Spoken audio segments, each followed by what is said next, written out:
Today's stream is brought to you by Leg Day.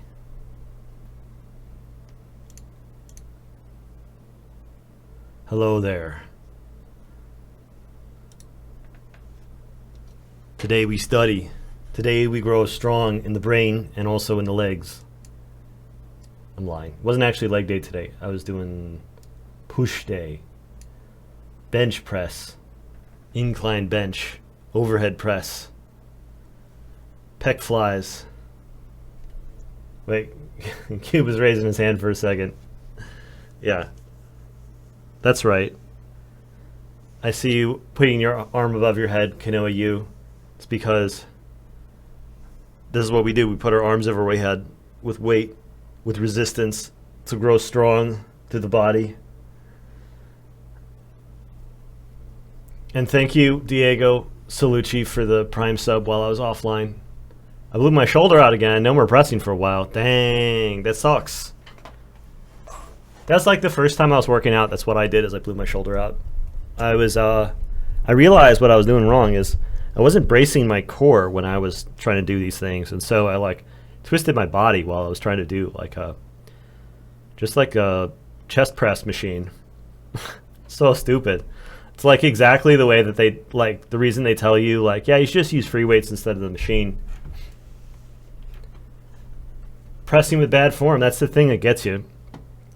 Yeah, so I've been trying to be really controlled with the eccentric part of the workout, and then also just really focus on bracing my core.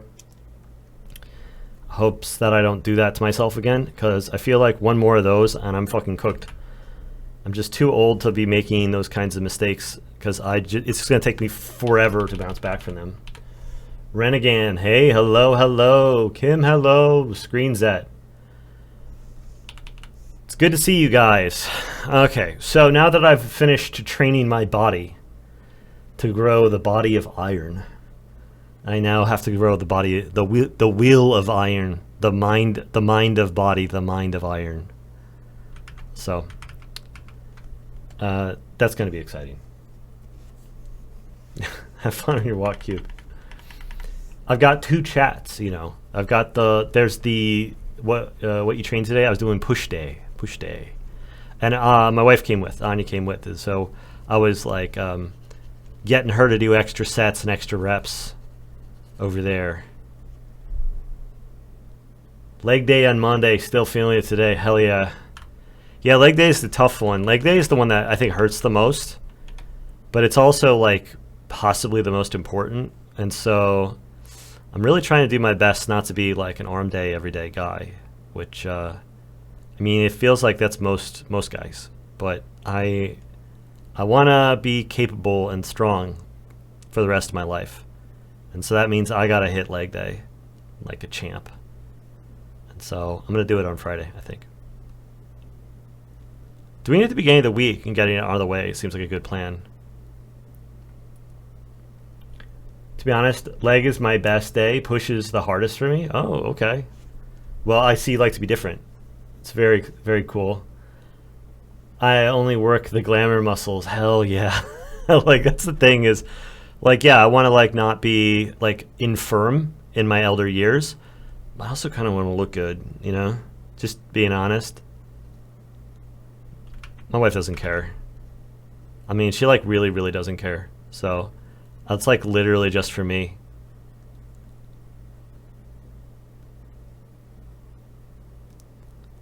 But art's kind of all this art study is kind of also just for me too, because I could get by without it. I really like it, and I like the gains. I like the art gains. I like the muscle gains. I like all the gains. I like making progress and shit. I like it when number goes up. It's flat out. Whenever this is the thing. There's been a couple of times that I got by those what do you call them? The clickers, the auto player games. Money gains, yeah. No, I like making money too. Yeah, I like when number goes up basically just about any time. Those clicker games got me a couple of times. There's one called Time Clickers where I was just prestiging over and over again, and just it goes into the trillions, and then it goes into the quadrillions, and then it goes up into the septillions. and then you just got that like number that isn't even a real number. It's just like an exponent. So you're just like, oh, you just got Q to the T valued, machine guns now, and you're like, hell yeah, the number just keeps going up. Clicker Hero is my jam. Yeah, Dustin has been doing one of them for a few years now. And I don't think it's Clicker Hero. It's one of the other ones. I don't know. If he pops in, we can ask him about his clicker obsession. But there's those games, like number going up, just it gets me every time. And so if I'm gonna have number go up, I want number to go up for things that matter. I want to make Kickstarter number go up. I'm gonna do a little work on that later. I got some posts out this morning, which is good progress. Got to get those Kickstarter gains. And then I'm going to get onto, I'm going to hit some of the other platforms later. I feel like I can't control my stylus because like my arms are shaking right now. I got home and tried to do modified push-ups to really blow out the last of the workout, and I couldn't do a single knee push-up, which is like Paperclips. Paperclips the best incremental game I've ever played. Cheesy. That sounds dangerous. I don't want a better clicker.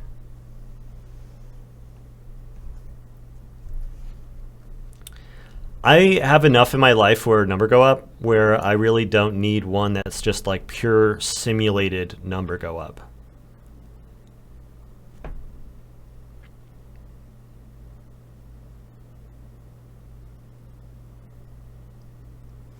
If you can't do knees, go to the wall before you quit. Go to the wall?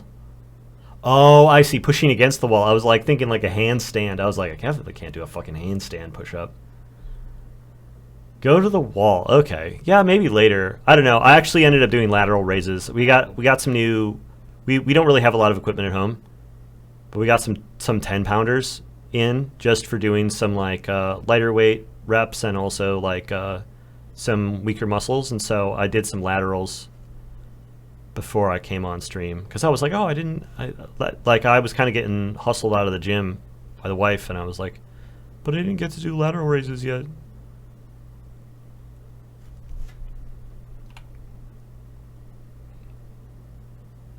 Mate, you want to do cardio, do it early in the day, far away from the gym. Yeah, like that's a good idea. I was doing a lot of cardio during 2020. I lost 40 pounds during 2020 because I was doing fasting, which for me is like the dead easiest thing ever. Like it's not even effort. It's just like a matter of making sure that I like stay a little disciplined. And then I was blowing off all my steam during the pandemic by biking. And I didn't think about it as an exercise. I was just like, I feel stressed. I feel cooped up. I'm like, I'm going to go bike. And they built a brand new bike path near my house. And so I was hitting, miles a day on the bike just about every single day. And I was thinking like, this isn't enough cardio. I'm like definitely not getting tired enough for this to count as a workout. So like none of this counts. And then I look back on it and realize like I was biking like miles a day every single day, and then also fasting, and that's how I lost 40 pounds. But I gained it all back because I decided I was too busy to like focus on my health at all, and then I didn't do shit for like 3 years, and over the course of 3 years I like slowly gained it all back. So now I'm like, oh, it's like not that hard for me to get down to that weight. Like it's not like a huge like transformation. People talk about their fucking fitness journey. I really just need to have like normal fitness habits, and I'll be fine. Hey, Dustin, what was that clicker that you still play all the time? The one where it's the little guy that jumps around and shit.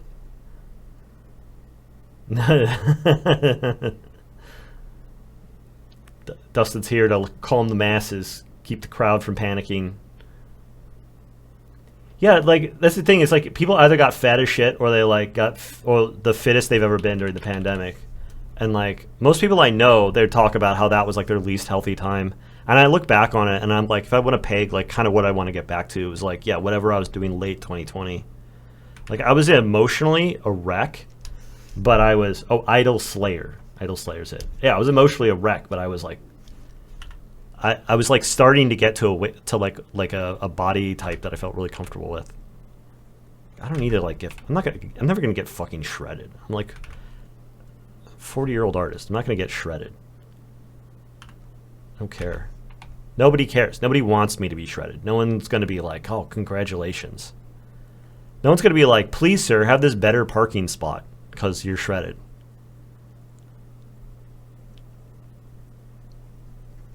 Like, what am I going to do with being shredded? Like, what do I make it? What do I make out of that? What do I turn being shredded into? Like, I could maybe make a YouTube video and I could be like, check it out.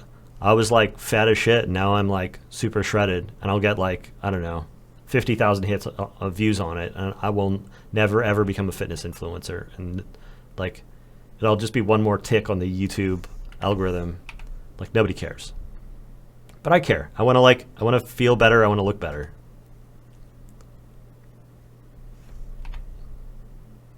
Same way, it's like nobody was like, oh my god, is this guy ever going to learn how to do art?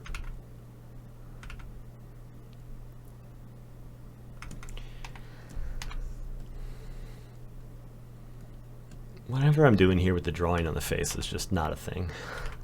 Not a thing. Get a little bit more loose and structural with it. Yesterday, my study kind of collapsed. Like, I was just never really got the likeness in, and then as it started to get kind of closer to the end, and it was still pretty shaky, I loosened it up a lot, and I never got it back to a point where I felt good about it, but I did feel way better once I loosened it up. And so I think that I've been a little overconfident recently since I had a couple studies that I really liked, and now I'm like thinking I need to just stay humble about it instead of like getting overconfident when it comes to me feeling like I can just skip steps and get ahead.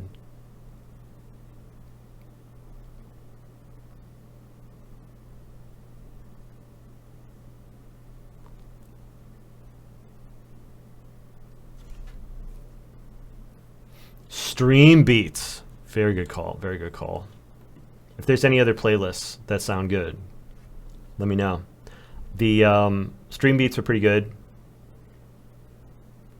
Gym card just the other week. I'm skinny, so I just want to be stronger. Hell yeah.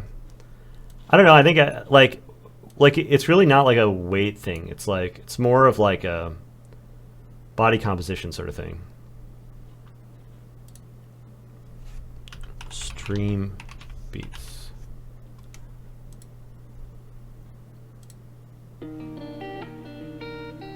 Like, I got a friend who, like, her peak fitness in like in recent years was also like at the beginning of the pandemic, and then she was telling me how she basically gained no weight since then, but just kept getting fatter.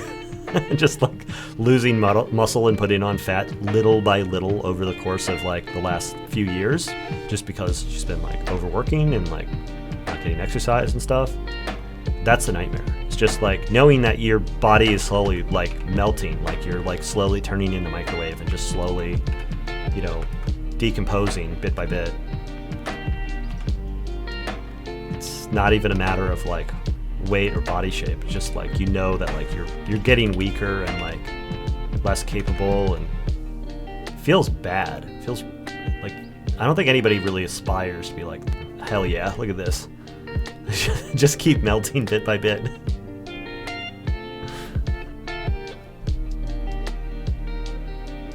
Really changed my perspective on how frequently people are just rude, cold to others for X thing. Yeah, it's true.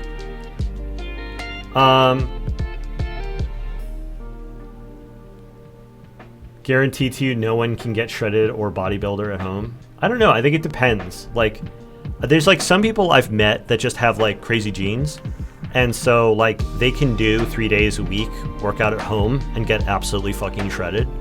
And it just has a lot to do with like their hormones and their like frame, and like how easy it is for them to, you know, do those sorts of things. Like, I've definitely met people that just have a super easy time putting on muscle, and so they can recompose their body into like a pretty muscular shape without having to work too hard at it. That's not me, and I don't think that's most people. It's like genetics play a huge part in this sort of thing. So it's like, it's not really like I think it's definitely bullshit the way that people aspire to these, like, the way that, like, models and bodybuilders look. Like, it's just ridiculous. Nobody's shaped like that, even under the best circumstances. But, you know, you can get look pretty fucking ripped if you put in the work. You got patience for it.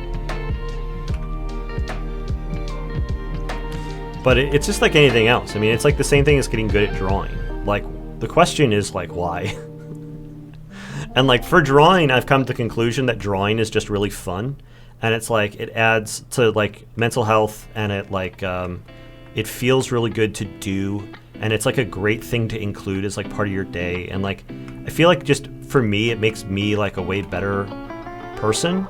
And, like, and it's, like, a great project to have. And so my fitness thing is that I really want to just have fitness be kind of the same thing as what I'm doing with, like, the art studies, and have it be something that I use as, like, a matter of just a personal growth for fun for me, as, like, a hobby thing.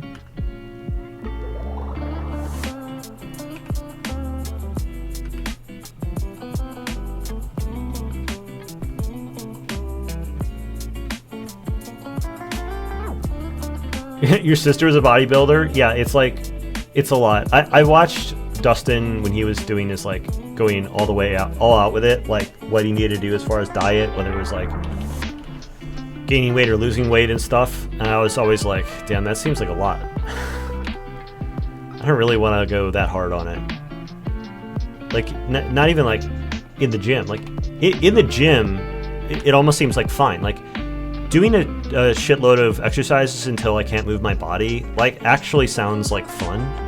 Like, that to me seems like the easy part. It's like the having to count every macro every single day and turn, like, eating into a project all the time. That's the part I don't think I'm gonna do.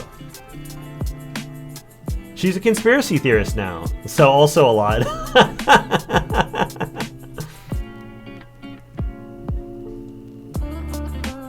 Yeah, Nexty. It's like the same thing. It's like the diet thing is just, like, tough. I found that, like, I actually have an easy time getting my calories down through fasting. It's just, like, dead easy for me to not be hungry all the time and also eat, like, pretty limited calorie amount that, like, gets me to lose weight in a slow and healthy way. I don't know where the bottom end of that is, because I'm sure there's a point where it, like, my progress would basically just stop. Probably not too far lower than where I got in 2020. But, yeah, there's... what the fuck is that menu? But then with the strength stuff, I'm not exactly sure where it goes if I were to stick with it, be patient. Yeah, what kind of conspiracy theory? I know in the UK, some conspiracy theories, like, really took over. Like, you guys had, like, burning down cell towers and shit. To a degree that, like, America couldn't even keep up with. Like, is your sister, like, angry about 5G? I mean, if it's too sensitive, like, don't feel pressured, but I'm just saying it's a fascinating... I find conspiracy theories to be a fascinating topic. Because it's like, you know, it's this kind of cultural bubble, like any other cultural bubble. But it's, you know, it's weirder.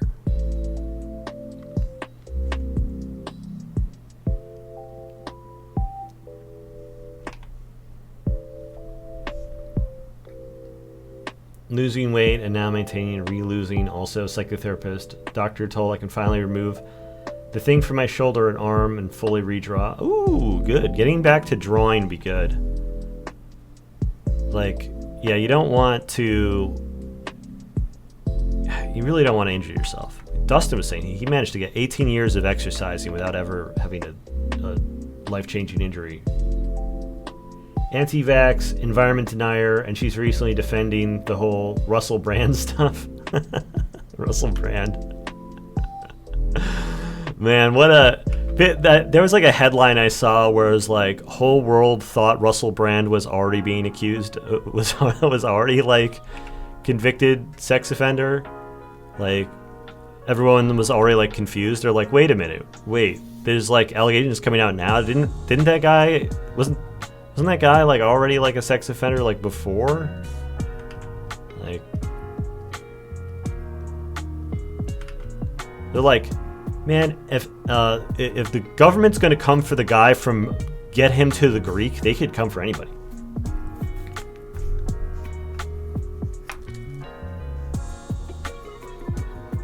Yeah.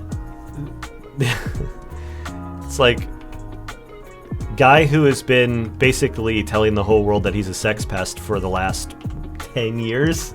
Turns out he's like coming on he's like going on the internet and going like, it turns out actually these allegations are way overblown. It's like, weren't you telling on yourself like for a really long time? Maybe just chill. Maybe just disappear into the fog. Maybe just like go get a regular job, or like take all your money and stick it someplace safe and then get into a hobby or whatever. Just get out of the public eye. Nobody's like, please. I can't get through my week without more Russell Brand. Marilyn Manson? Yeah, Marilyn Manson too. Yeah, kind of building an identity out of being an obnoxious sex pest.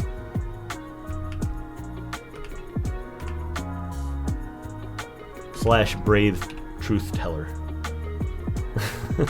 It's like those two things oddly seem to be going together in a lot of cases. Every time I go to a psychotherapist, it's like touching heaven. Oh, physiotherapist. I was like, psychotherapist. Wow, really? You got the best psychotherapist in the world, it sounds like. Physiotherapist makes way more sense. I like, yeah, with my shoulder thing, I really thought like if maybe the next step for me to like start to get into shape again was to go to a physiotherapist, but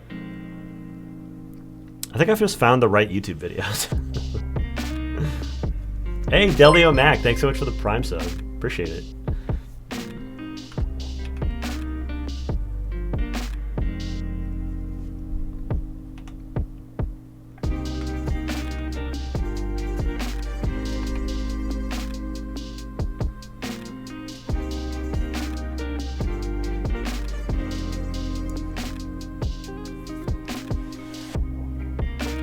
Years of chronic back pain. Lost 100 pounds, 2 years expecting to be better for good.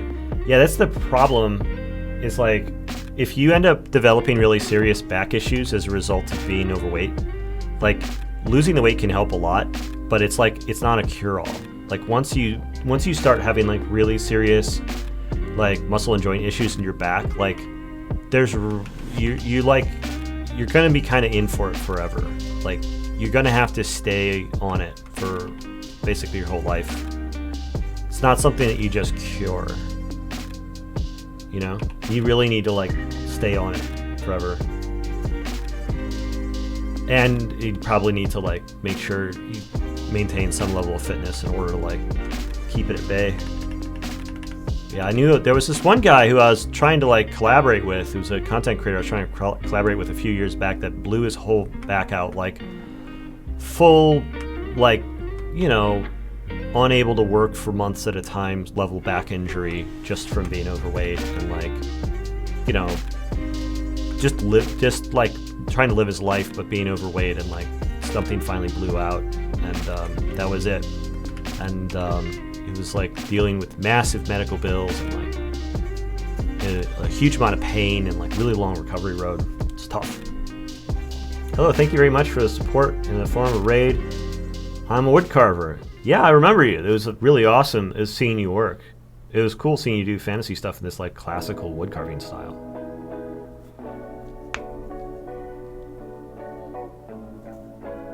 Tennis elbow due to boxing. I think about boxing every once in a while just because boxing looks like one of the hardest workouts you could possibly do. Like the amount of stamina you need to be able to box is crazy. And so like all the boxing exercises seem like people just like daring themselves to see how much they could beat their own asses just cardio wise. And it impresses the hell out of me. The amount of agility and stamina that you need to be able to box is crazy.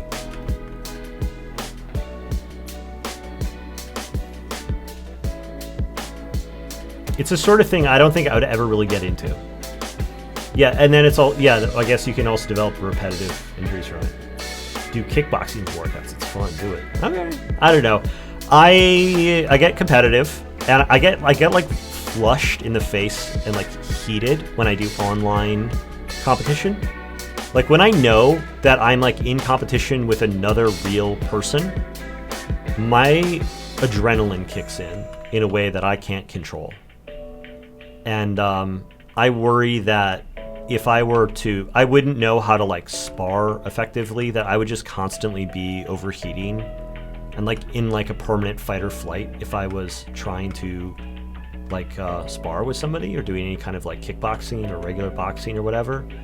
And like my hands start to shake, my whole body starts to shake when I get in competition. Like this happens like on a mouse too. I'll be on the mouse like playing StarCraft or whatever, my hand will start to shake, my whole face turns bright red, I get hot all over my body. If like in times where I've been like gaming, doing online gaming, and my wife walks in, she's like, oh my god, like your face is like radiating heat. Like I develop like a fever almost instantly. I go into like total primal like fight or flight instinct mode when I'm in like person-to-person competition. And or like League of Legends. Like this is how I felt doing League of Legends. And so I'm like, I can't do this. Like this is the least healthy thing I think I could ever do, is like put myself in a state of like extreme heightened stress and anxiety, like on purpose for extended periods. And so like I think boxing is cool and like the challenge of it seems really cool. But if I were to actually get in a ring, I would be like, I would lose control of my body. I would like, I'd be like somebody stuck in a war zone. Note to self, don't fight Pete. Yeah, either I'll turn into some sort of like crazed like berserker animal, or I am going to lose all coordination and I'm just going to like hit myself in the face and fall over. Probably the latter. Knowing myself, I will lose all coordination. I could probably lose in a boxing match against somebody who's way shorter and lighter than me, because all of my coordination would exit as soon as my brain knew I was in like a fight. I would just trip. I would trip and fall down. My hands would shake. I would lose all the ability to like lift my arms up. I get tunnel vision really bad. Like my vision gets smaller. My cone of vision gets smaller. Like I lose the ability to see like stuff on the periphery of like the UI on the computer. Like I can't see. I react slow. Everything goes bad when I'm in competition like that. So yeah, Kim, you could probably beat the shit out of me if we ever got into a real fight.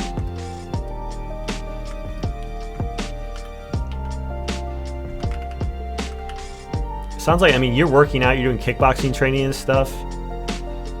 I don't think I could take that many hits. I would I would crumble.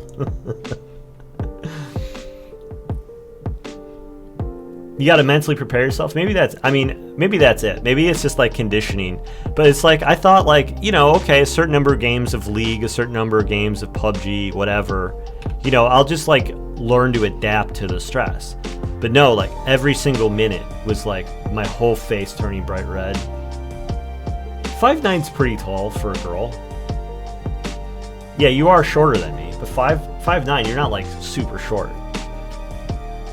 Is it like time slows down? No, it's like there's gaps in time. It's like the opposite of bullet time for me when I get in this state.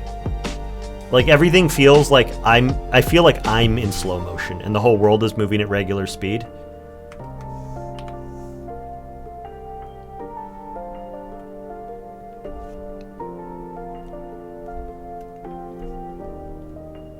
It might be, yeah, maybe if I get punched in the face, I'll get some weird instincts to kick in. That's a good point. I've never been punched in the face. I feel like there's all these like alpha male quotes of like, oh yeah, I know that, like somebody will be like, yeah, well, that guy's clearly never been punched in the face. It's like, yeah, I'm one of those guys who's never been punched in the face. I don't know how to fight. I don't know what I would do in a fight. I would probably lose every fight I got into, never acclimate to it. Some guys look like I mean, not just guys, but I mean, some people look like they're really cool in a ring, you know? Overthinking? No, it's like, it's not a matter of overthinking. Like, I can plan out. Here's what I'm gonna do. Here's what I'm looking for. And I just don't see anything. Like, I get tunnel vision. My hands get shaky. I lose coordination. Everything goes. Everything goes.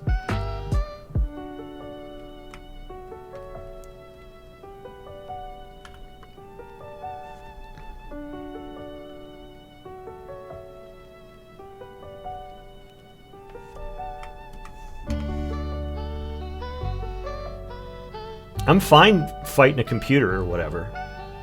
Like, I can keep a level head in like a, you know, competition against a computer. It's just that when there's another person involved, like, that's when my brain knows the difference. It just gets totally fucking overheated. Like, something hits. Like, if it turns out that, like, that level of adrenaline is, like, actually the key to, like, a long life, I have the ability to tap into it. I'll just start playing League of Legends, and I'll live forever. If it turns out that that's the key, I'm set. But I'm certain it's the opposite. Start a fight club in a basement on Saturday nights. I don't have a basement. Nobody has a basement. This is Florida.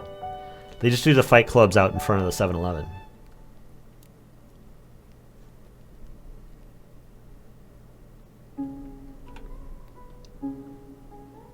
Not getting punched at all is just the best. Yeah, I agree. I think that not getting punched is better than being punched.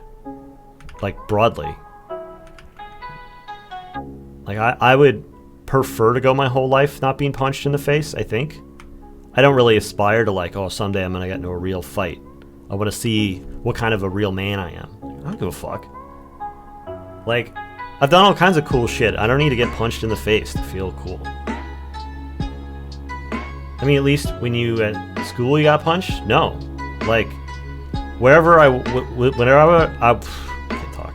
Whenever I was going to school, like, it wasn't normal to get punched. Like, some people talk about school as like they were brawls all the time. When I was a kid, where I was a kid, no one was getting punched.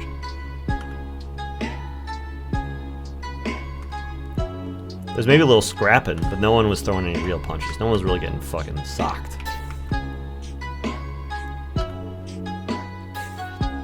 Certainly not me. I'm the sort to, like, annoy somebody, too. So, like, it's gotten close a couple of times. Thank you for the T1. A lot. Appreciate it. 6 months in advance? Hell yeah. 6 months. That's good numbers.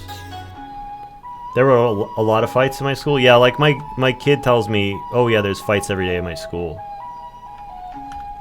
I'm like, oh, weird.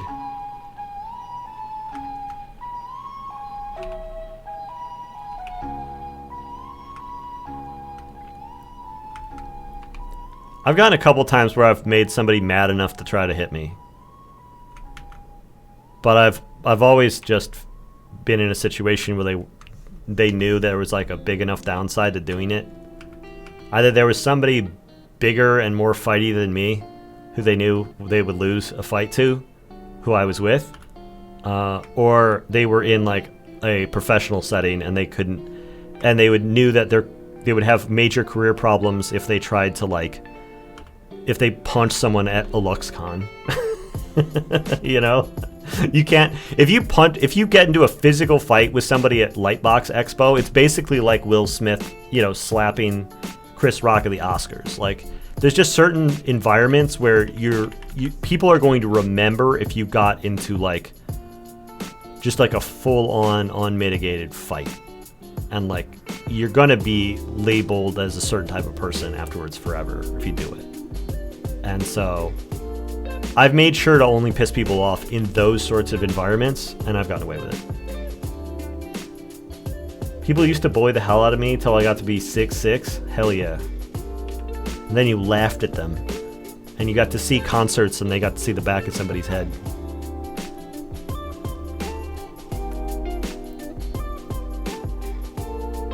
I think it's funny that people treat, like, being tall as, like, a moral victory these days. Like, I feel like there's a lot more, like the amount of talk about like how tall somebody is, like, is at a greater height, one might say, than it was back when I was younger. I feel I hear a lot more people discussing it as like a physical trait they care about. There's like these guys that are going and getting surgery to make their legs longer and stuff. They're getting their bones shattered and reassembled, slowly pulled apart to make themselves like 2 inches taller. It's like the only thing that they care about. They're willing to go through any amount of pain and financial hardship to be 2 inches taller. Being tall is one of the most recognized traits of the famous Giga Chad. Hard finding clothes, shoes, and beds. At 6'6". Yeah, I worked with a guy who was, I think, 6'7". And the thing I think was most annoying from the outside is that no one would shut up about it. Everyone wanted to be the one person who would make an actually funny joke about his height. And everyone wanted to be like the one person who was going to make like some sort of interesting commentary on the fact that he was very tall. And I realized over time, hanging out with somebody, like working closely with somebody who was very tall, that it was all repetitive and tedious. And that like there's no interesting conversations to have with someone about how tall they are, like, because they've been tall for a long time. They've had every conversation related to their height, and it's not that interesting to them. And so I'm just like, oh, you know what? I'm just gonna not talk to people about how tall they are. It's like not that the only people who care are the people who have like a complex about how they feel like they're too short.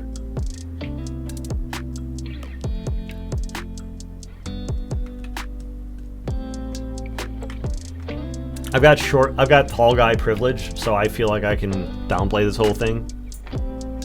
I'm 6'2", I'm not that tall, but I'm tall enough that I would pass muster on like somebody's annoying TikTok. The tall person business card, is that a thing? Jeans, prepare for cold ankles. Yeah, it's like, I mean, I don't think they make clothes that are the right shape for anybody.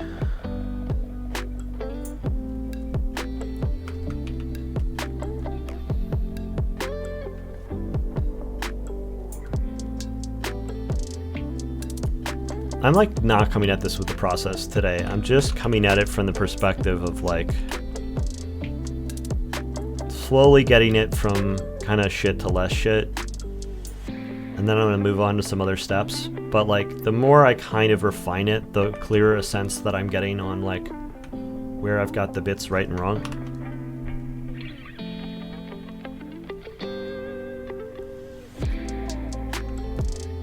I just feel like I have a harder time seeing when stuff is like a loose layout. But then once it starts coming together to be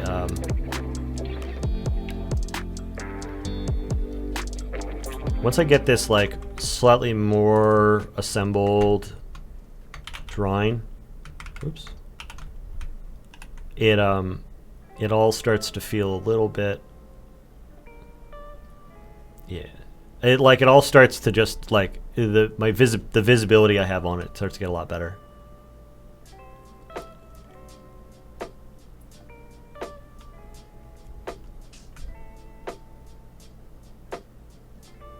Wait.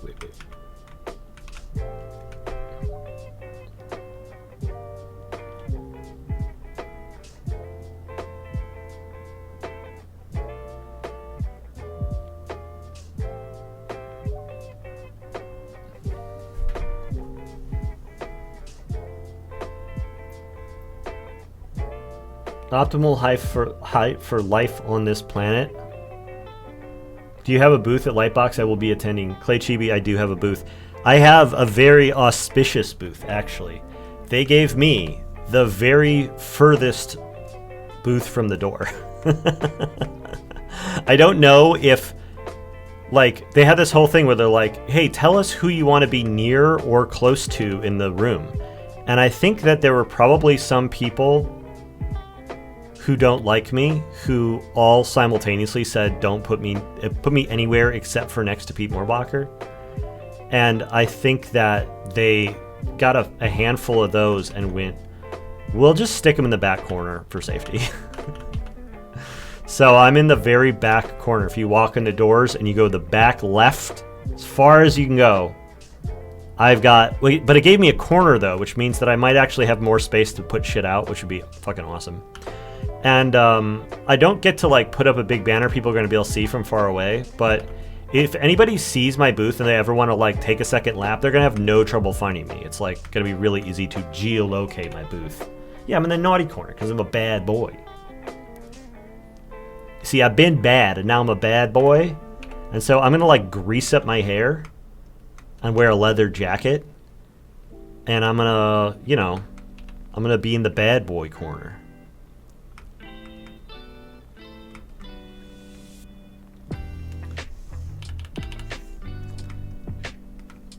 I've said too many controversial things.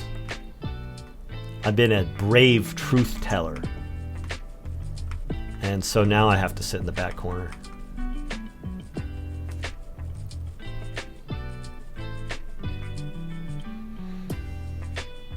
I should get this armor not so wobbly, you know, correct shape.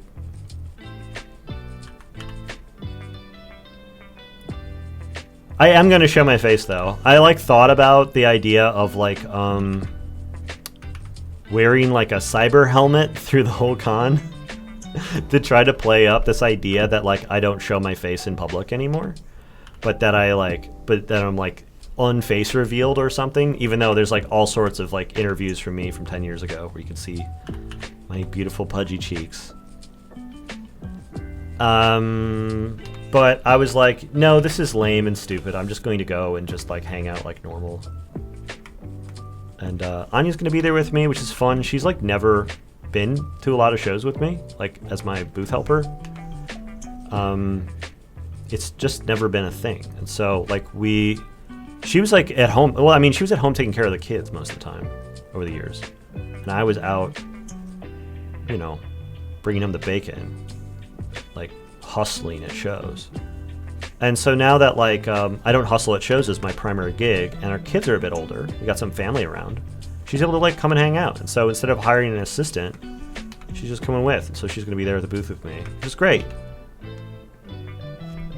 So Anya's going to get to hang out with people too and meet people and like have a good ass time. We're going to have a blast, I think. We've got an Airbnb with some friends, staying kind of near the show. It's going to be really easy to have some chill nights back in the Airbnb if we just want to have like a small hangout. And then, you know, I'm looking forward to meeting some people from online face to face, shaking some hands. You're going to pull a dream. Yeah, that's the that is kind of what I was imagining. I was like, yeah, I'm just going to do, if Dream can unface reveal, I think I can unface reveal.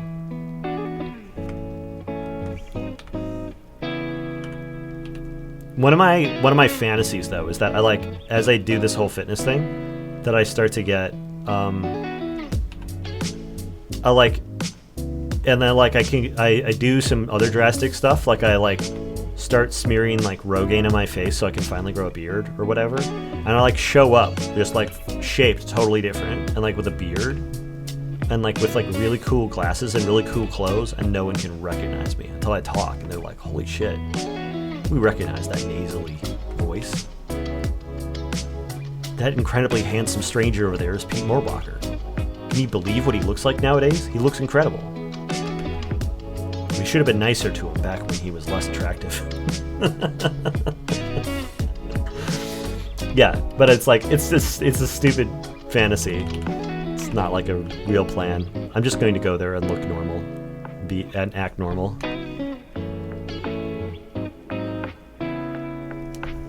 Speaking of face reveal, my wife explained to me the song "Video Killed the Radio Star" last night.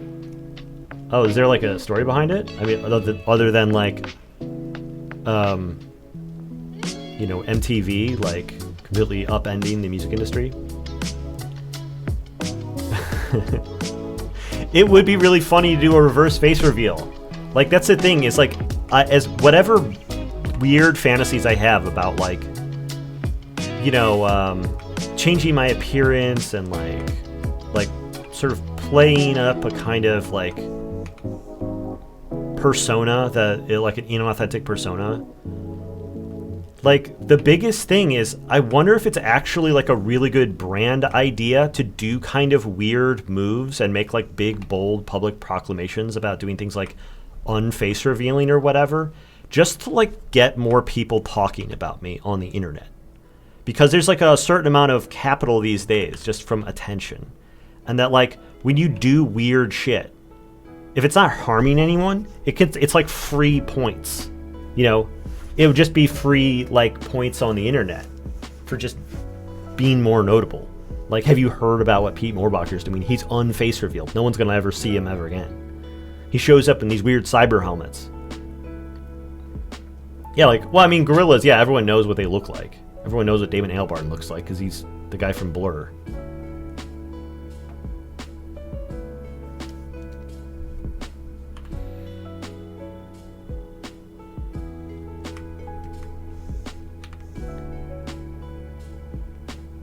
I always loved gorillas. And then my kids got into gorillas too, and I'm like, hell yeah. Got my kids into one of my favorite bands. It's like every parent's biggest dream.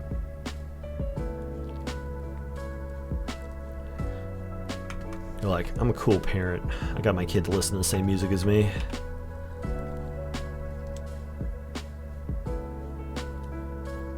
A suit like Scanner Darkly. I mean, that's the thing, is like doing weird stunts just for attention has never really been my thing. Like the things that I've done for attention are like build bigger displays and spend more money on like tables and stuff. The kinds of marketing and attention that is like much more grounded and practical. Like, you know, buying up a space that's closer to the front door at a convention. You know, that's attention grabbing. But it's like, it's not some sort of inauthentic play at like grasping at attention. You know, it's not dishonest. It's like very, very straightforward. And so I've always done that kind of shit. But this kind of like pro wrestler, you know, or like even, you know, modern day like social media celebrity sort of move of like doing something weird just to be notable, just so that people talk about it on the internet. It's never been me to do something like that, but I do think about it because it seems like a fairly affordable way to get people to like notice your brand. Could be good marketing.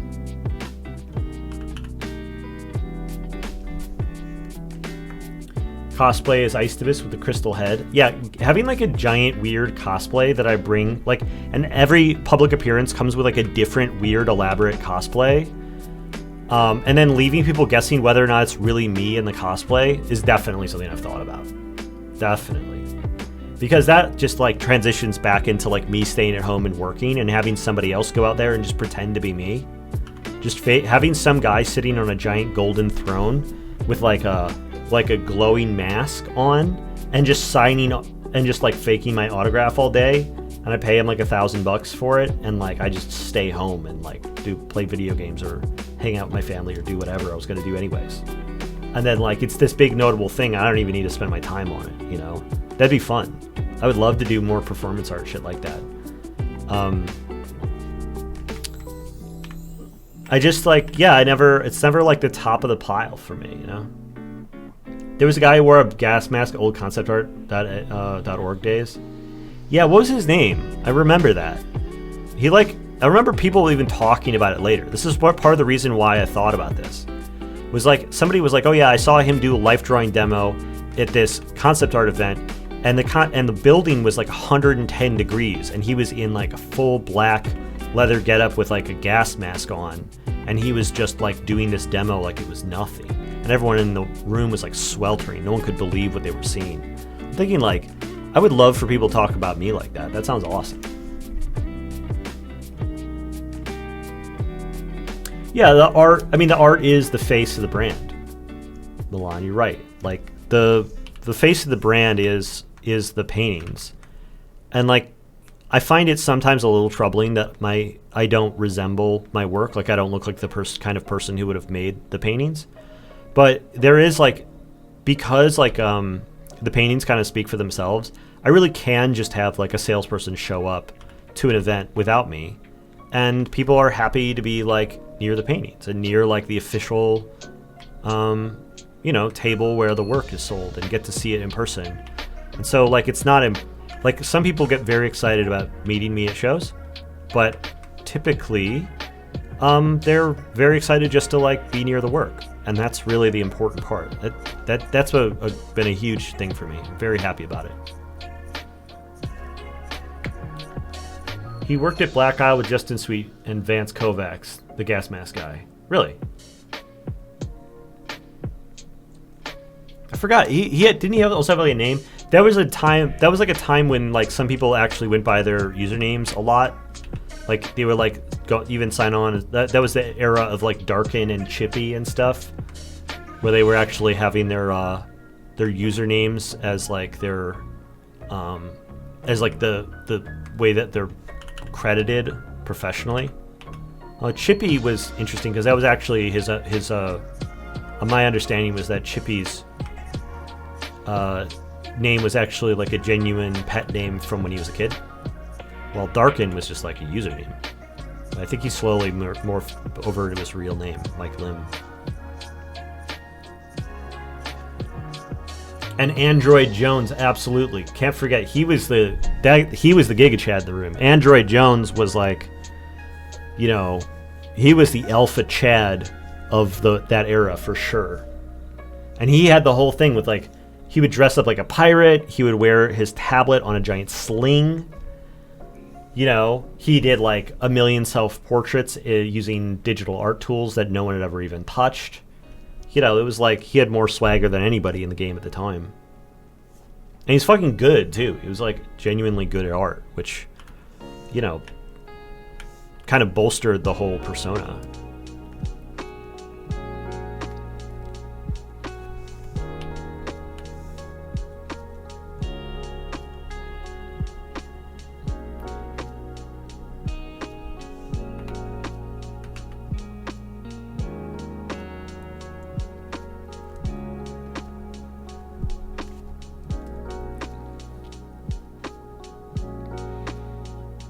I think I could just shrink. Whoop. I think I can shrink this whole thing vertically. I think the whole thing got stretched out vertically.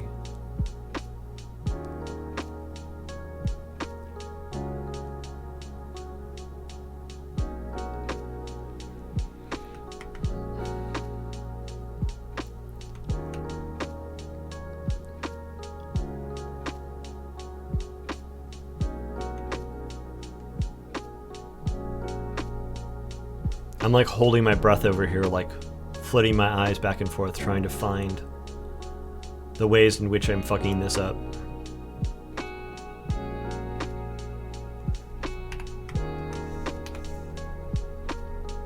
You know what Moist Critical does and send a lookalike? He sends a lookalike? That's really funny.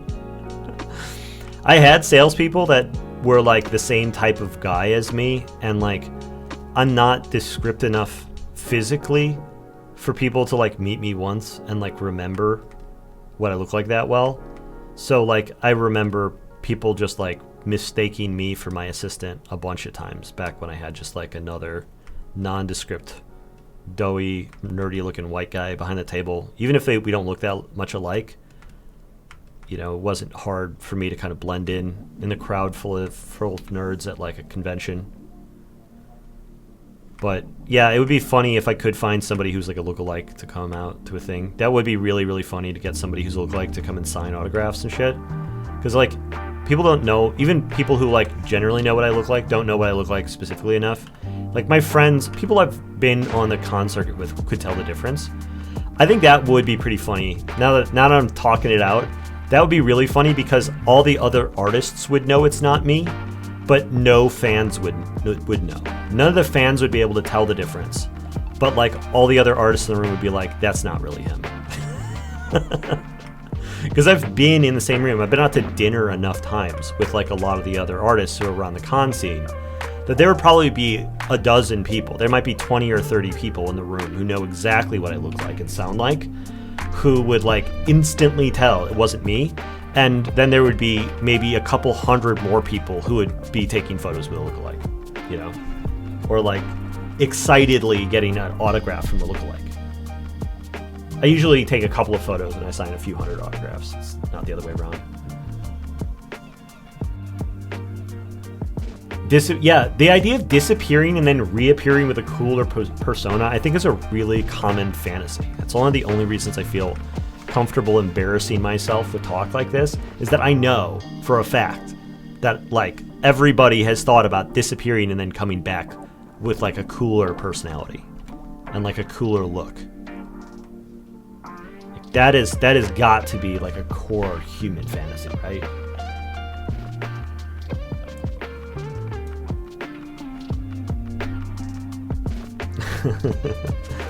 I would love to try that sometime, to get a lookalike and then just have them sign autographs for me at a show, and just see what the fallout was.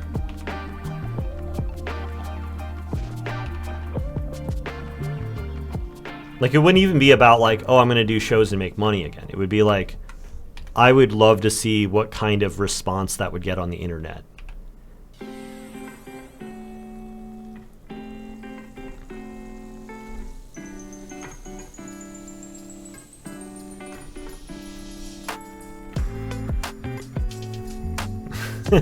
Yeah, at a distance, people would be like, yo, Pete looks different. And then they would like walk up to the lookalike, and as soon as they started talking to them, they'd be like, where's Pete?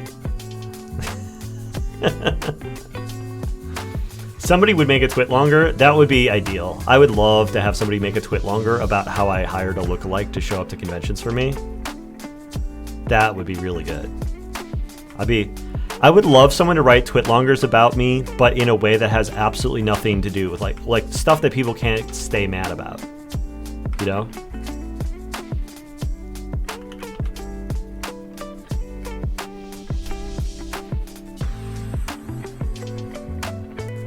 A twitlonger about like hiring a lookalike would be all funny and like I don't think any long-term damage. You guys are just making a case for me to actually want to do this. This would be really good.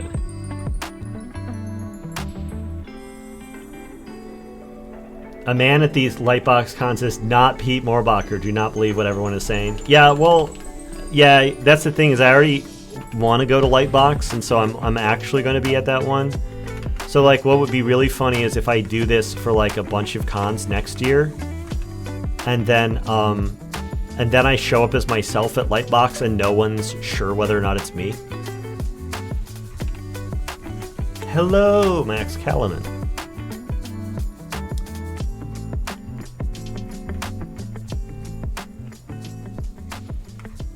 Yeah, I don't think you can get canceled for hiring a lookalike to appear at events for you.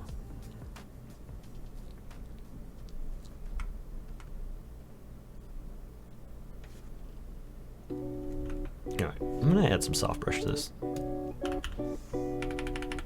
I'm already trying to round it out a little bit in a way that's like not very productive.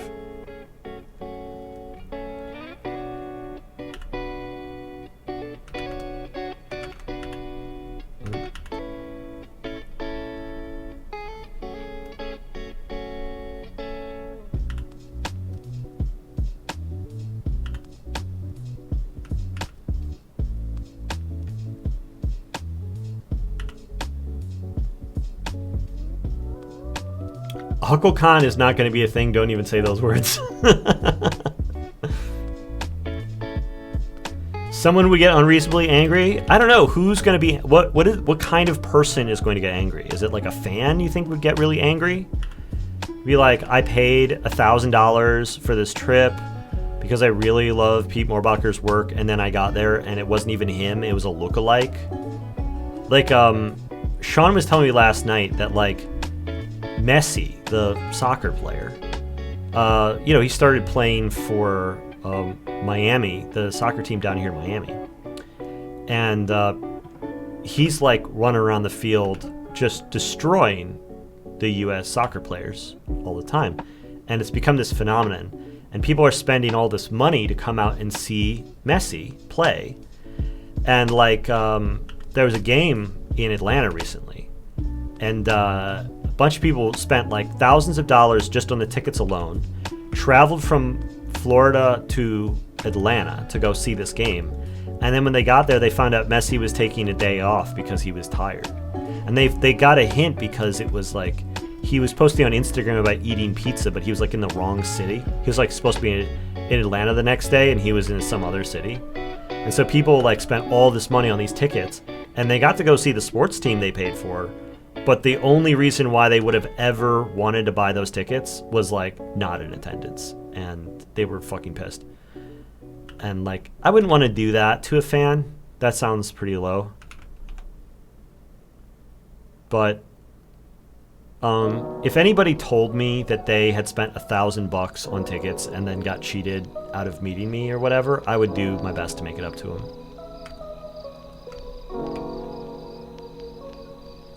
But the potential hilarity of like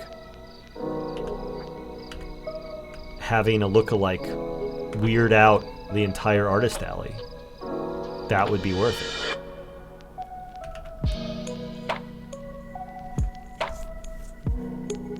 Average Messi game is $250. I guess some people are buying more expensive tickets. I don't know. Twitter user would get unreasonably angry. Yeah, Twitter loves to get angry about stuff. How would you feel if you cultivated an alternative persona that ended up being way more popular than the original you? I'd be proud of it. I'd be proud of it. Like, I don't need, like, I like to be liked on the internet. I like to be liked in person. If I found out that people liked me on the internet for like an inauthentic persona, I don't think I would care, because like people like me for, you know, an artificial thing I create on the internet anyway. Like my art is like a crafted thing that people like, and if they like some other crafted thing that I made in the form of like a persona, I would just be proud of the fact that I made something that people were into. Because like I don't feel like the people who like me on the internet for my art actually know me that well either.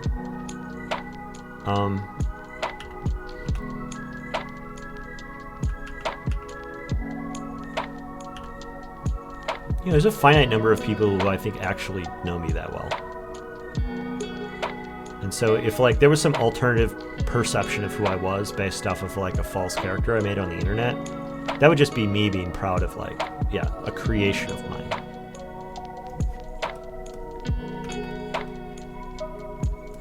I think I'm taking this soft brush step too long. I think that's one of the things I've been running into problem-wise. Though I really do like the effect that it's having here. Really like that. Another art persona to create under?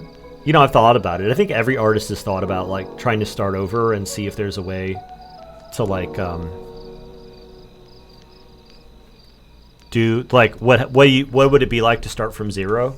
You know, trying to get people to notice your work, something different than what you normally do, and like try to fully start from zero and see how it went.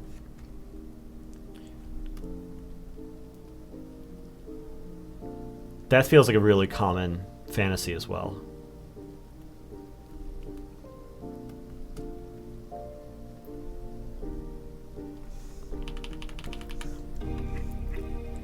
Yeah, I think one of the things I'm going to do but like when I get back to playing around with physical painting, is I'm at some point going to lay in trying to do everything a la prima. I don't think that's my jam. I think at some point I want to put on like a really soft glaze of like, and just like fan brush around like a soft glowing glaze to make a kind of sfumato layer part of the way through it, and then build from that.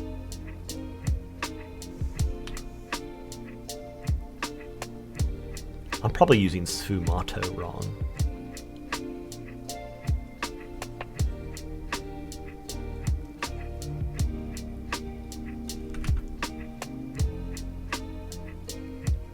I gotta learn all those Italian words, the fancy Italian art words.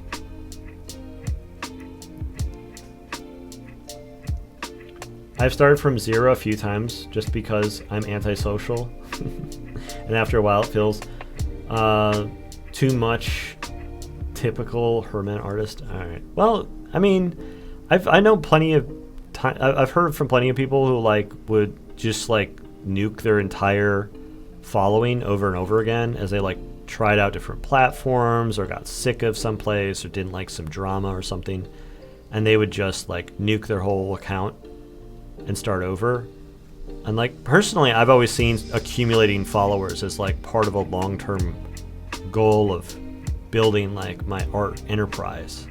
Even going back to like early DeviantArt days, I always felt like I was like collecting some sort of thing of value by building followers, and like the idea of resetting followers to 0 felt like throwing away like, you know, a precious treasure into the garbage. And I feel like that instinct has actually served me pretty well over the years.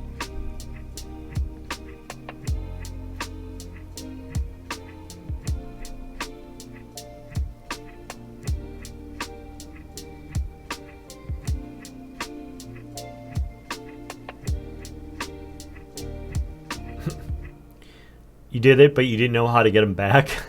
Yeah, like right now, like my Instagram, I was able to grow it really big, but I don't know how to grow it from here. So I'm pretty sure that if I were to start over at 0, I wouldn't know how to get much past like 1,000 followers. Like I'm not sure what it would take. And I don't think like starting over would help me get to a number above where I'm at right now. Like I think part of it is like the broader numbers. Like your total follower count is like not a worthwhile metric. It's not a metric that matters that much.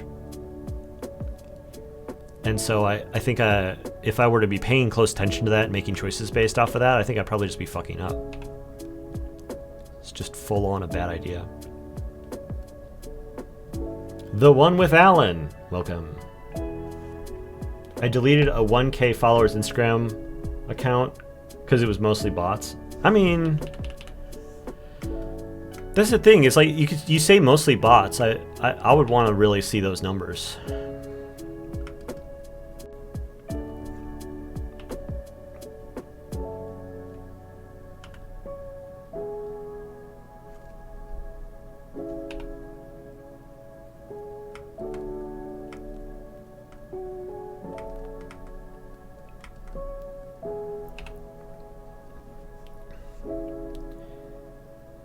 Yeah, 10% followers that actually have engagement. That doesn't mean that like 90% is bots. That means that like not everyone's seeing your posts. That's the way that Instagram works.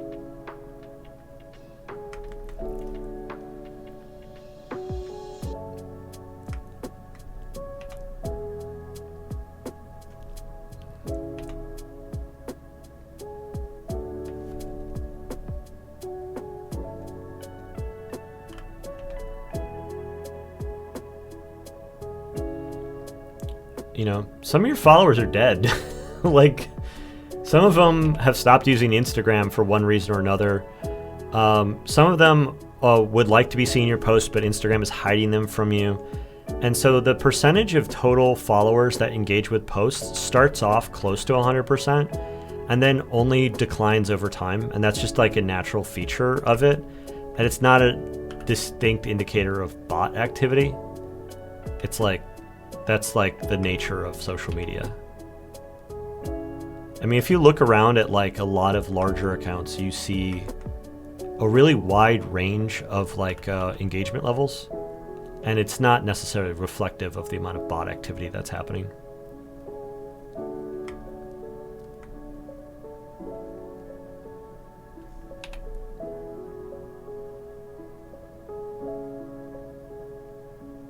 Yeah.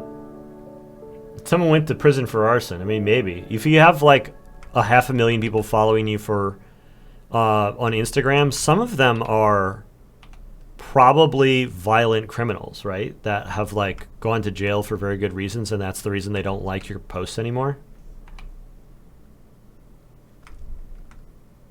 I mean, even 1,000 people is kind of like a lot of people.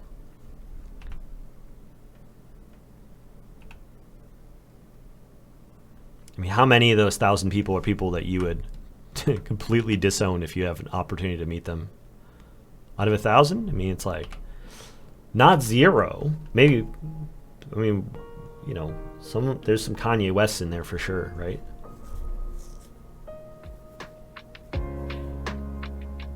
You did get worse at art over the course of that time. Excuse me while I stare into the abyss and think about this. Yeah, if you like, oh, I've been on Instagram for 10 years and I have, you know, 6-figure followers, like the number of followers that are just fully deceased is like probably pretty high. Like, you know, if you have a 6-figure following count, what would be, like, mathematically, what would be the average? Is it like 1,000 are just dead? Like, died of various different natural causes? Or of, like, bizarre accidents or whatever? I mean, shit happens to people. I mean, like, out of the court, so maybe somebody in here is a really great statistician. Like, what are the chances that over a 10-year period that somebody is going to no longer be alive? Based on if their average age of their followers is like 35. Out of 100,000, how many of them are on average deceased after 10 years? What percentage of Mr. Beast's followers are currently dead is an interesting YouTube video if somebody wanted to run the analytics on it. I would watch that video. Depends on country. That's probably very true. I mean, this is one of those statistics-driven things where it's like, it really would depend on the age of the demographic, the location of the audience, all those kind of factors would affect, like, how many people do we expect are actually deceased from our follower count?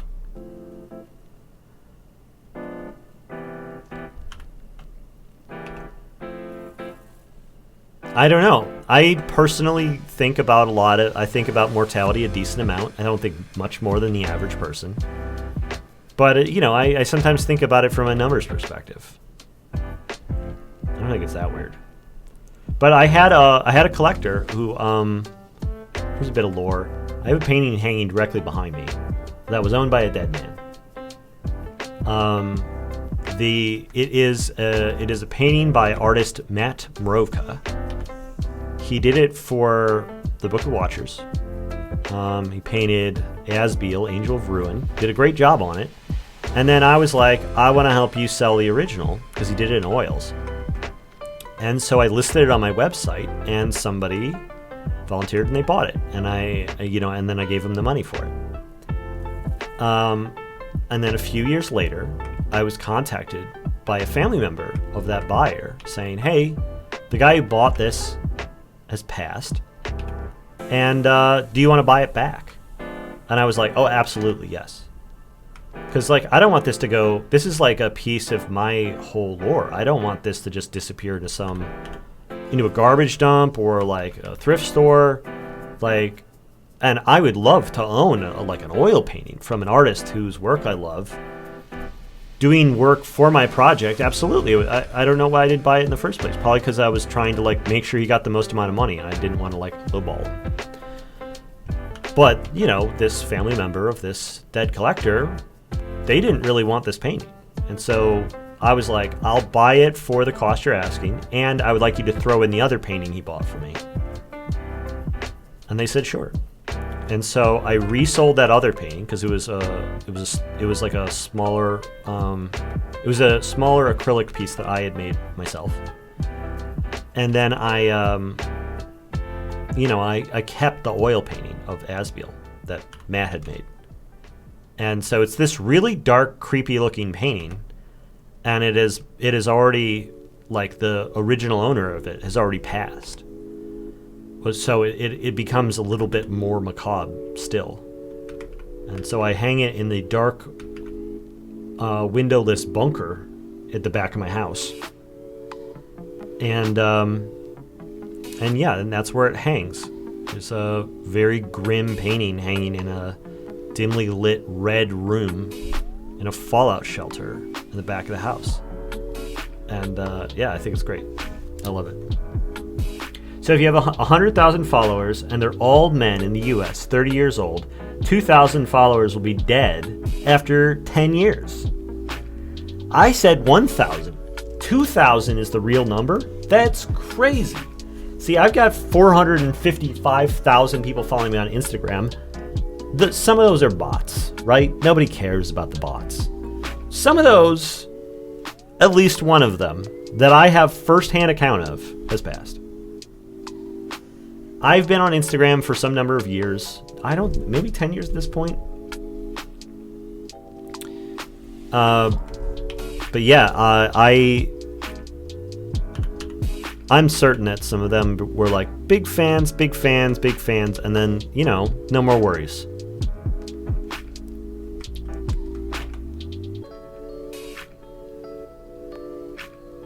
They have no more problems in this world.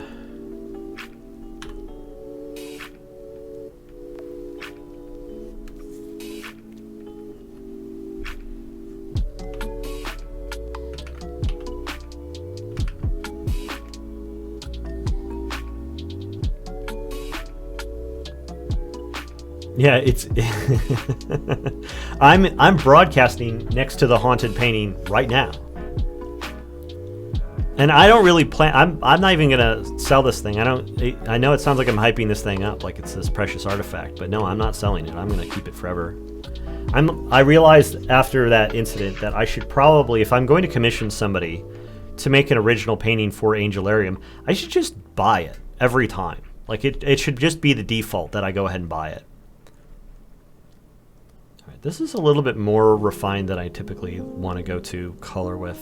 I don't know what I'm doing here. Today, I'm having a hard time being very disciplined.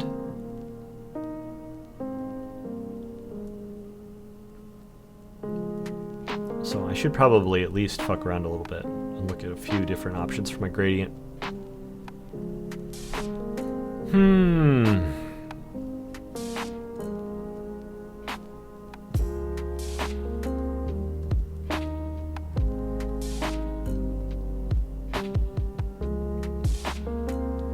I wonder the same thing about hundreds of artists that I follow that don't post anymore. Yeah, I mean, I've known artists that I like met at conventions and stuff, and they passed.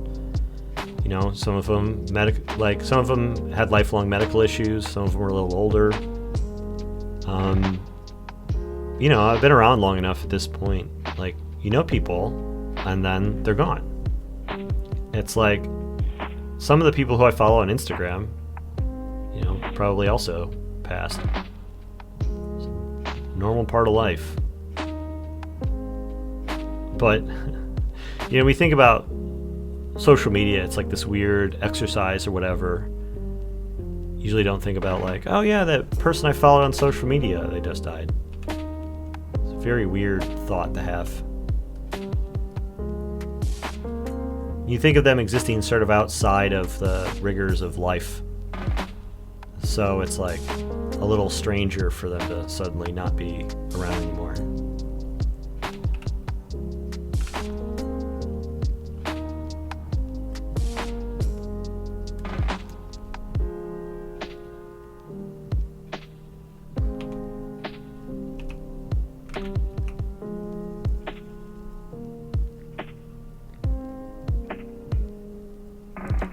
This blue undertone that I was getting from the gradient map caused me a lot of problems yesterday. So I think I might just tone down this gradient map a little bit so that I don't end up having to fight it quite so hard.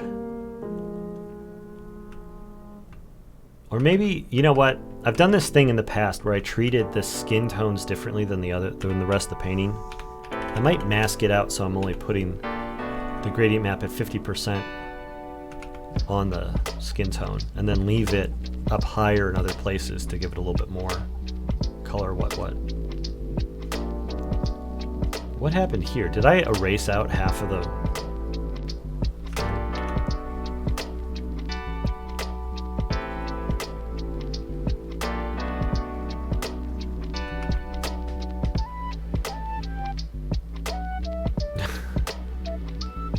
Definitely a little bummed out now. You guys, I don't know. This stuff doesn't bum me out. I just get fascinated by it. I think I've got a little bit of macabre interest.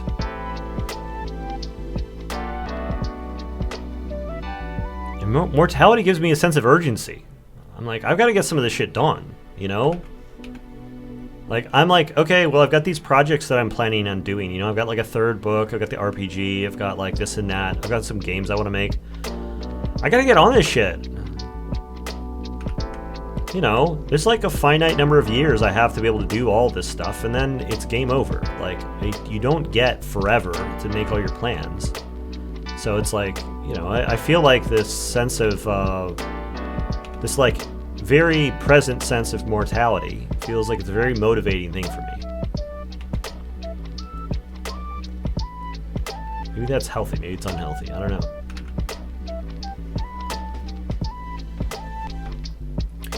Check my mom's Facebook and I have an update for people. My mom's not around anymore.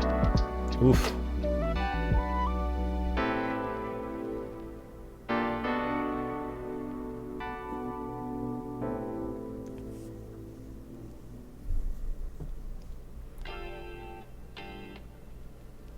I'm fine with me dying. Yeah, right. Like, I don't feel that worried about it. There's some stuff I want to do before I go, but I don't feel that worried about death, my own impending death at some point, because I know that I won't feel like I have any problems when I'm dead.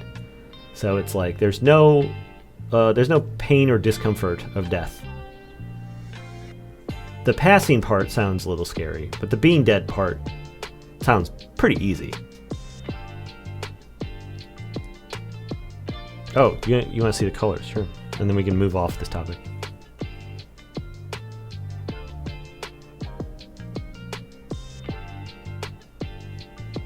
Yeah, it's the mortality of the people in our lives that's like the tougher part, I think.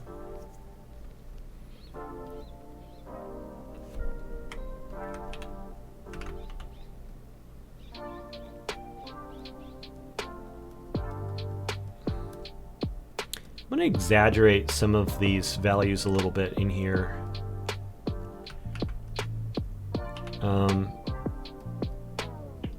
Because like when I get to like mixing and stuff, they tend to kind of like lower in color purity.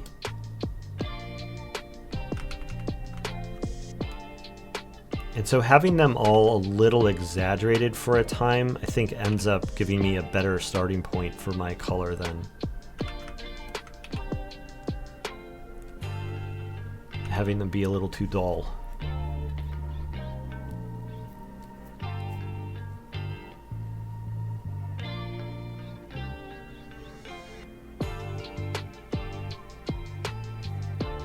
How's the Sphinx card going? It's going fine. I've been poking at it, but I've been poking at it at times when I've been like exhausted for the evening, like I've been done with other work, and so I like pop in and I work on the Sphinx card for an hour or so, and like that's not really the most ideal time to be coming at like a major work. And so sometimes I feel like the work I'm doing is just kind of pushing the mashed potatoes around the plate. But I want to get it done in the next 10 days. So I got to get to it. I got a lot going on right now. I fell a little behind. I think what happened is that I burned out a bit this week. I worked through the weekend on trying to get the Kickstarter out the door. And then I hit Tuesday and I couldn't bring myself to like sit down at my desk. And I was like, oh, that's weird. Like, I suddenly feel like I can't do anything. Like I'm completely incompetent and incapable of like dragging myself into work. And I'm like, that's scary and bad. Like, I don't like that feeling at all.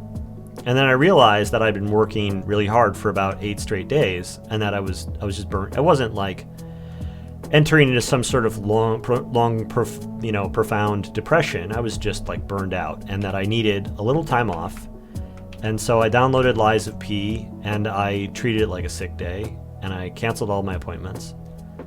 And then I woke up today, and I was feeling really good. So I think I just need to make sure that I don't burn myself out the next 10 days, and I should be able to find some time. I'm catching back up again, having spent some time feeling kind of burned out.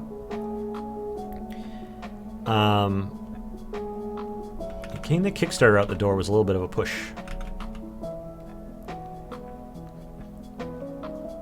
And then I'm going to be, I think, in pretty good shape if I can just get a little bit more painting done on it this week, and then maybe a final push right before the deadline. Sphinx is going to be easy, and then I've got the lovers to do. I found there was a guy in my inbox, on my Patreon inbox, who's like, I have big opinions about how people illustrate the lovers card wrong in tarot, and I want to tell you about it. And I was like, great, I would love some ideas. I don't have any plans for it.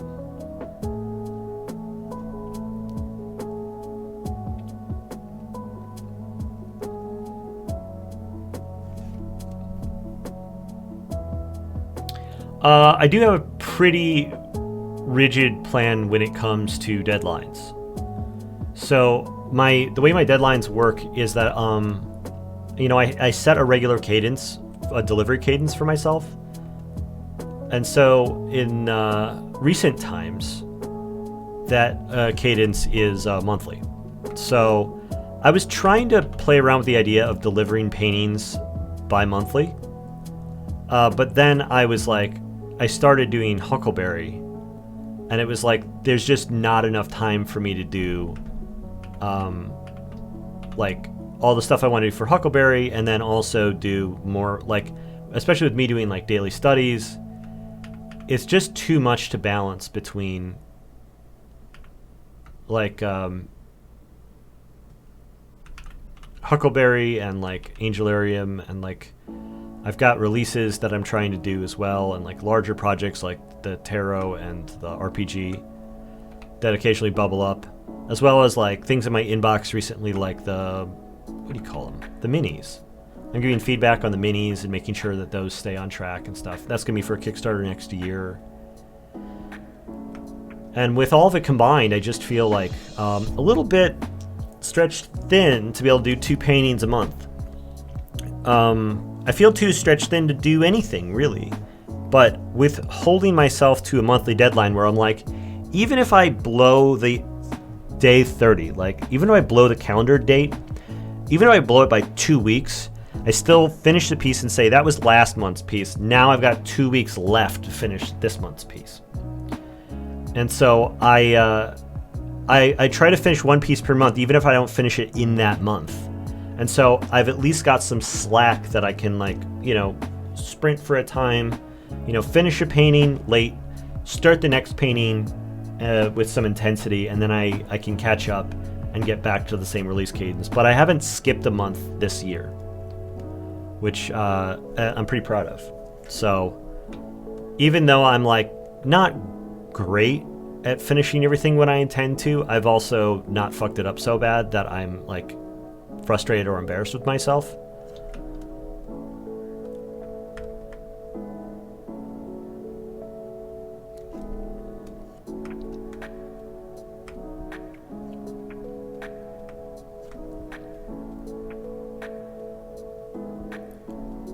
So with the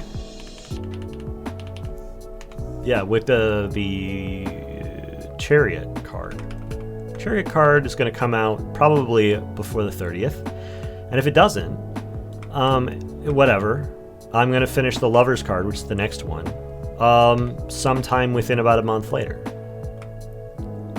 And if I were to be doing the tarot full time, I would probably be shooting for 3 to 4 paintings a month.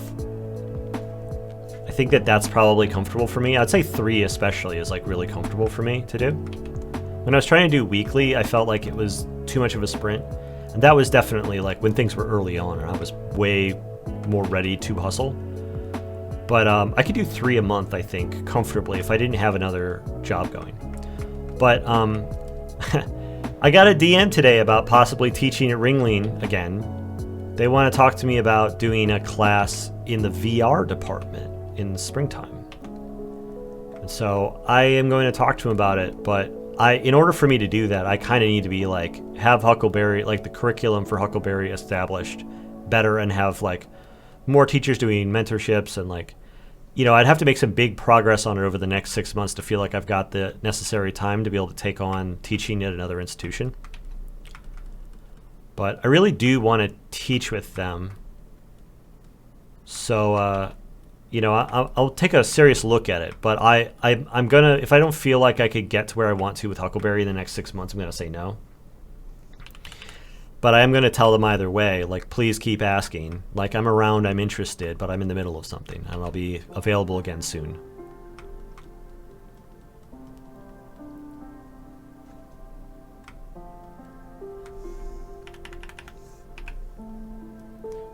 But yeah, my plan is like, I want to get Huckleberry up and going in like a big way where it's like much more automatic than it is right now. And I want to have the tarot deck like largely done. I want to have the major arcana done. I think I'm gonna take a little break before I start the minor arcana. I'm gonna start working on the RPG full time, I think. Or first I want to work on Huckleberry full time and get the curriculum all set, and then I'm going to work on the RPG full time, and then I want to see what happens if like I'm just working on the RPG. Like I've only got this one book I'm working on, and I only really need to focus on, you know, meetings related to the writing and like scoping out the illustrations, getting illustrations done for it. If that was like my only major job, like how much artwork could I make for this book if that was like my main gig and I really didn't have anything else during the week?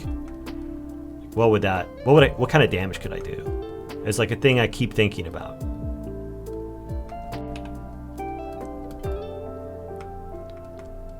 Because I think I could illustrate most of the book by myself if I had a decent chunk of time and it was like my only gig. And like all I was thinking about was like, how do I make this RPG book better?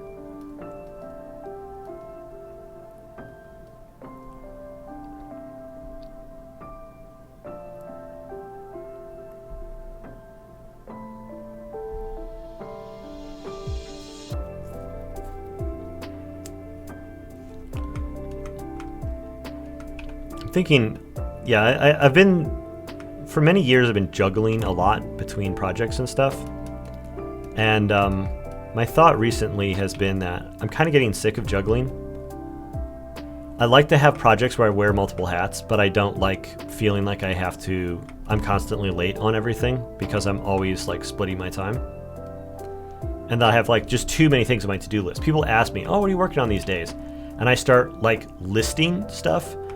And I can see when their eyebrows shoot up and they go, wow, that's a lot. I think to myself, yeah, it feels like a lot.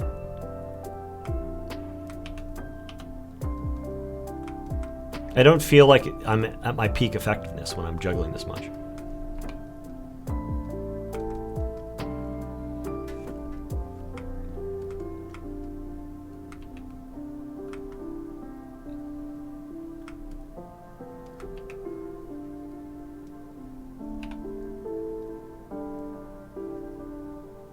Ooh, I'm getting hungry for breakfast. I was eating late last night because it went out. So I kept my fast going, and I didn't eat before I worked out, fasted, came back, I wasn't that hungry. And now it's like I'm about a half hour out from where I usually eat lunch. So that ghrelin's starting to hit. And I haven't eaten yet today. It's almost 2. Like the real hunger is setting in. The actual, like, genuine hunger is setting in. It's gonna be a good ass breakfast. It's gonna be a very satisfying meal. But that also means that, like, at 2 o'clock, I'm probably gonna rush out of here because I'm gonna be like so ready to eat.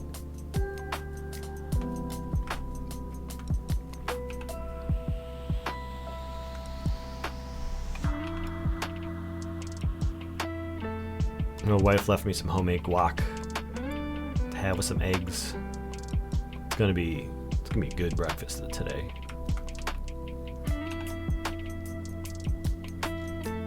Let me know when you want to try out that 24 to 72 hour dry fasted life. It's my favorite thing now. Man, you know what? I could do a 24-hour fast. I don't get the dry fast. That's the part about it I don't get. Like, 24-hour water fast seems plenty. I don't get the dry fast at all. That feels just like people who have no science behind it, who are just obsessed with trying to take things to like the peak degree. But I'm sure they have a story about it. Like the same way that like the people who do the carnivore diet have this whole story about how plants are actually all poisonous or whatever. I don't believe that there's like a real reason why not to drink water for 72 hours. That seems crazy to me. What's your comfort food? I don't know. I love lots of food. We were talking on the Discord the other night about different cuisines and stuff, cooking at home. And I'm realizing like I actually like a lot of food.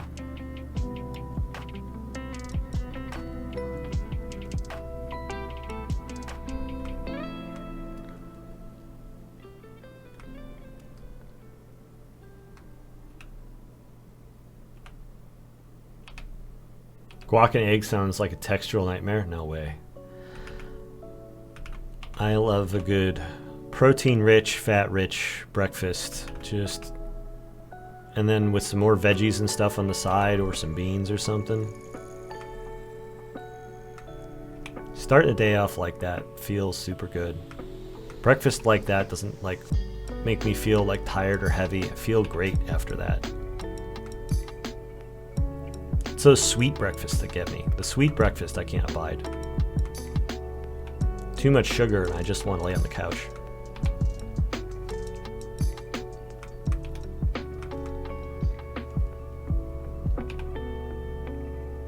Poor kidneys.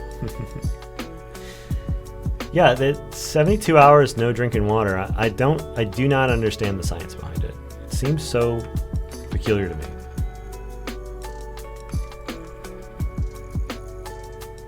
There was a time when I was like doing a lot of online research about diet stuff, and I was watching all these videos from like doctors who are into like fasting, and they have like the most elaborate stories to tell about like what fasting does and how it works and why.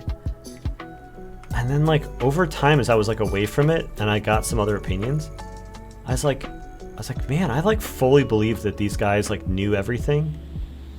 And now I'm like convinced that they're just making shit up based off of like their biases.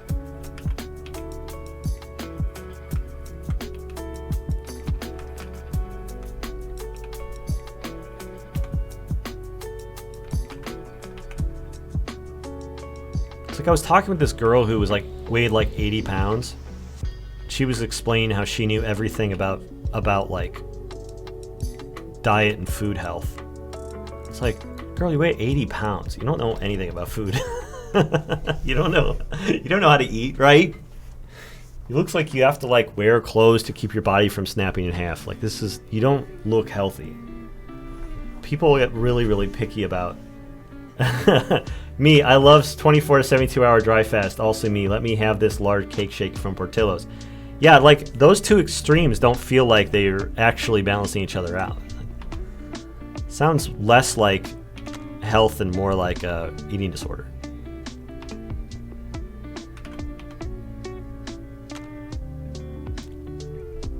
Like one of my big health goals for this whole like push to sort of like get thinner and stronger is to like do it without getting an eating disorder. That's like the ultimate goal. I feel like beyond all other fitness things, getting thin, getting strong, yeah. Anybody can do that. Do it without getting an eating disorder. Then you're a real pro. That's what the masters do.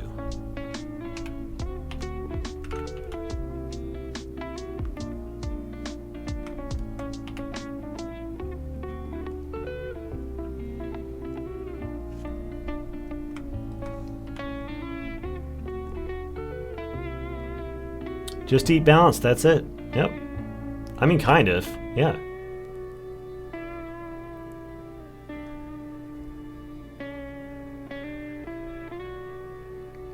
That's why I like fasting. It's just like, it's really not about counting things out and getting real systematized about it. It's just like eat a handful of well-planned, well-prepared meals, and you're basically good.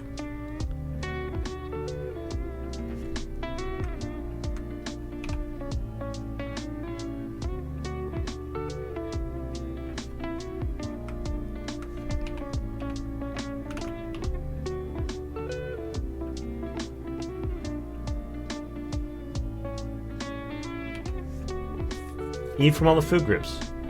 Yeah, no, I eat a lot of different types of food, and I also eat a lot of different types of cuisine. I eat a pretty diverse diet.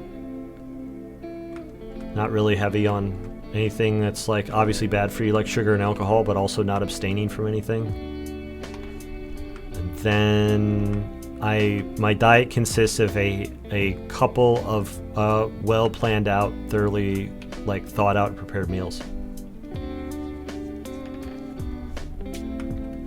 Usually involve a variety of ingredients, and it's never the same thing. It's not always the same thing every day either. It's just like decently diverse diet. Eating with some amount of like sparseness.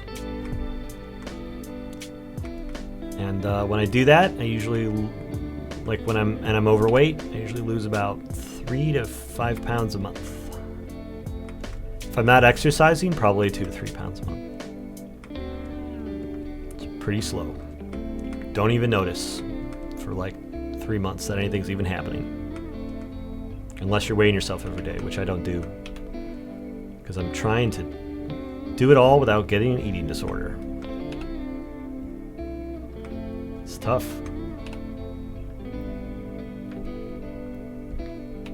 Yeah, you found me.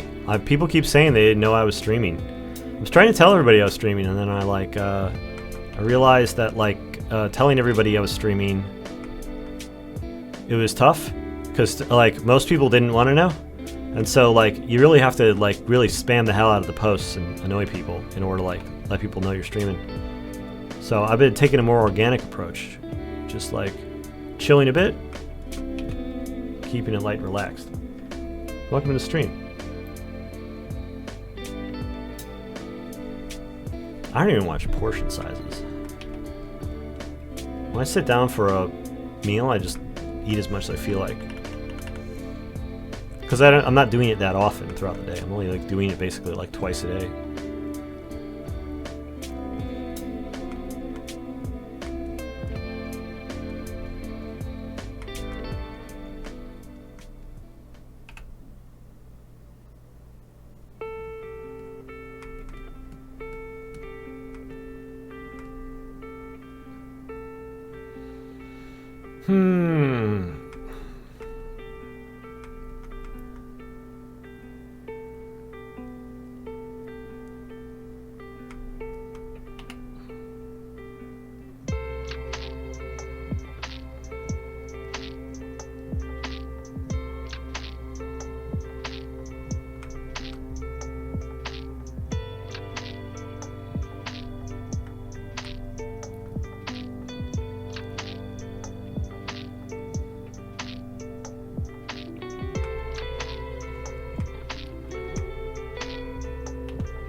I feel like I got worse at these studies this last week, and I don't know why.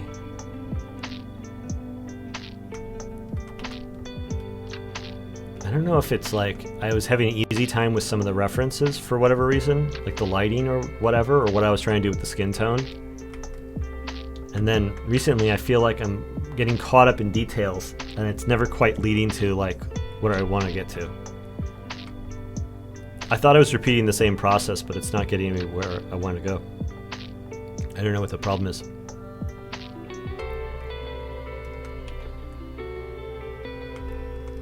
It might just be like sometimes I'm better and sometimes I'm worse.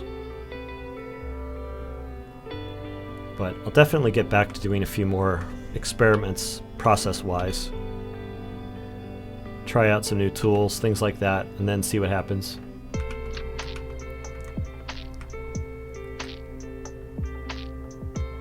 Stayed decently consistent with my studying, even through the points where I feel like I've gotten like the ebbs and flows going up and down. That's the thing I'm aiming for more than anything. Any of these days where I feel like I'm struggling a little bit more, it's all fine. It's an expected part of the process.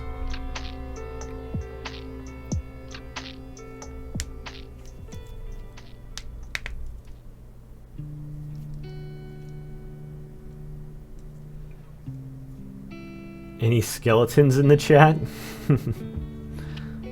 Yeah, struggling with coloring. Yeah, me too. Like, I was actually cheating a lot early on, where I was doing like these kinds of pieces where I was coloring all the skin tone in like grayscale, and then I was just doing like simple color treatments elsewhere, and that felt like it was it was like speeding up the process and making it so that I studies, finish studies. Like early on, there was a lot of like, you know, either doing the skin tone as like part of like a larger color palette, or doing like surrealist skin tone, or like a lot of these where I was like, I'm gonna keep things. I can't believe this was like 2 hours. Like the amount of rendering that I'm able to pack in to like a shorter period of time, it's kind of nuts. Because these first ones are so chunky looking by comparison to what I'm doing now. But I kind of like how like expressive some of the chunkiness is. And there's been points where I felt like I reached sort of peak chunkiness, where like I like got some smoothness mixed with some chunkiness, and I was like really happy with like this one. Or like with this one, again, where I'm like, I'm not doing a lot of subtle skin tone coloring. She was wearing gray makeup all over her body for the shoot, which made it a lot easier. But I've done a lot of them where I was just like ignoring the skin tone, you know? Ones like this, where I just did the skin tone in black and white. It was like easier. And I was also just doing a lot more, everything was a lot more like generalized and flat. And now I'm trying to do like more detailed skin tone. But yeah, when I've done the black and white skin, it's like it's made things a lot faster and easier. Like if I did black and white skin for this, I think I wouldn't have spent the last, you know, 20 minutes with it. I would have taken it from here into a more refined state and then done something a little bit odd with the color and called it a day.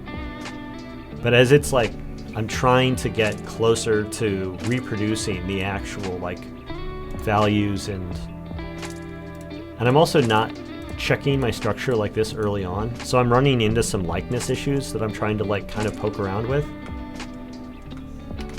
and it's all leaving me feel a little lost. And I wonder if part of it is just process wise, like I'm being a little bit more ambitious with what I'm trying to accomplish in the 2 hours.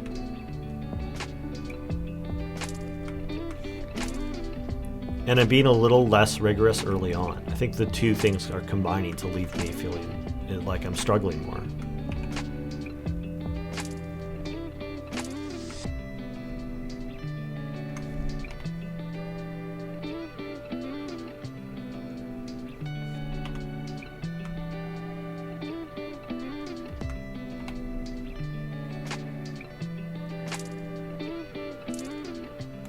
Yeah, that one guy that with the purple background, I think is my best study to date. And I knew it when I did it. I was like, yeah, I'm fucking awesome at studying now. And then everything since then I've like struggled with a little bit. And I wonder if part of it's just a mindset thing, or if it is just like, it's a process thing, where like I immediately started ignoring my process a little bit as a result of feeling like I was like extra competent or something. Also, like male faces, I feel like I have a little bit of it. I say that having just struggled with a male face study yesterday, but like there's so much, the lighting here is so much softer than in some of my favorite studies, and so I'm like trying to smooth everything out. And when I try to get these like really soft, smooth, subtle transitions everywhere, I feel like I'm working on a level that's like more zoomed out and more like soft brushy. and I'm having a harder time pinpointing exactly like what do I need to do with my values, like what do I need to do with these like subtle color transitions, and it all feels a lot soupier to me. And as I try to like exaggerate things by like going, oh, I'm just gonna like darken around the eyes more than I need to, I step back from it, and then I look in the navigator, and I feel like things have like a weird shitty outline on them, and they don't feel as painted and painterly as I want them to be.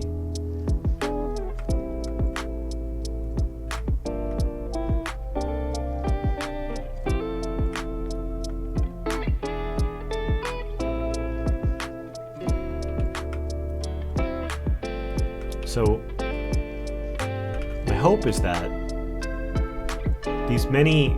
this mixture of success and failure that I'm experiencing is going to leave me with enduring lessons that is going to make me a stronger painter overall, not only because I understand some hacks that are going to like help me get to where I want to go, but also help me understand the things that I'm trying to avoid. And that like understanding the difference between being stuck and feeling capable, that I will understand that not just on an intuitive level, but on like an academic level, so that I can reproduce it more thoroughly, or more like more consistently.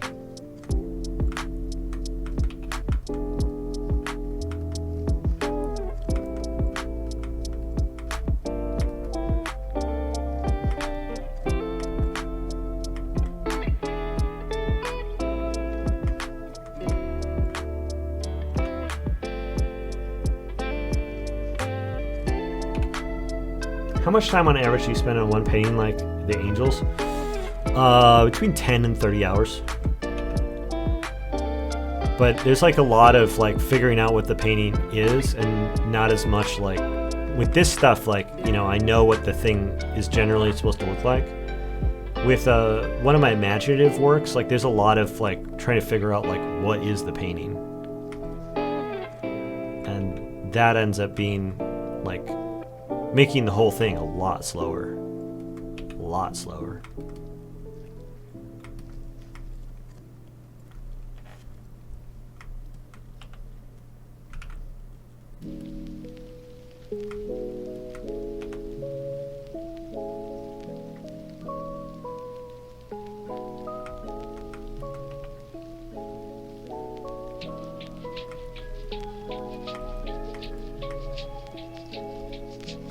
I had a lot of fun watching Arthur Gain paint.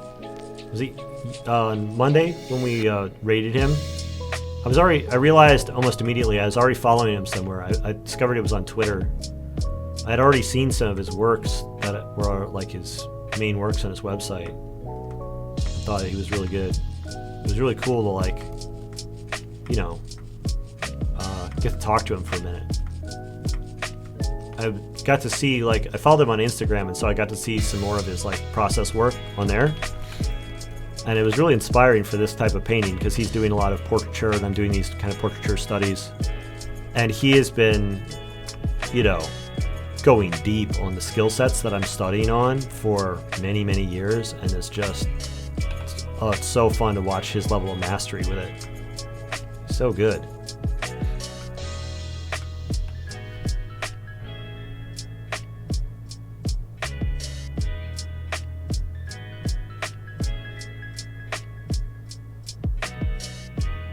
Yeah, Arthur Gain is awesome.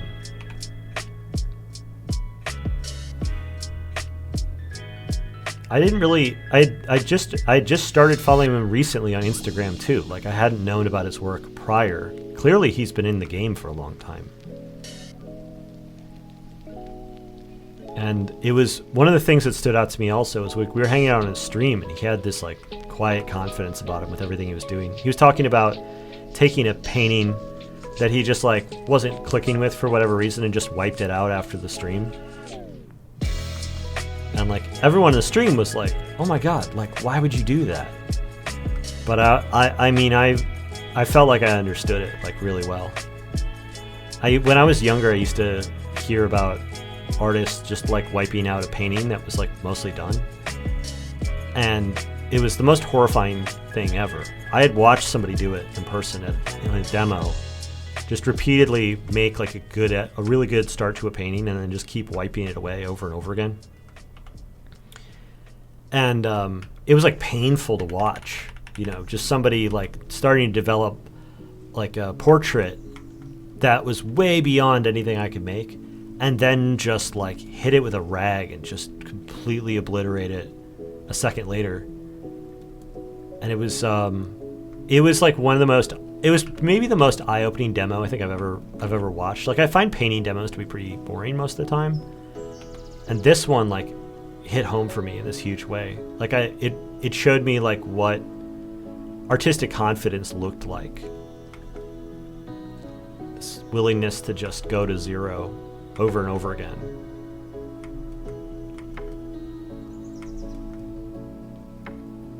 To me, it seems like a really important trait to have. Willingness to like just destroy your work.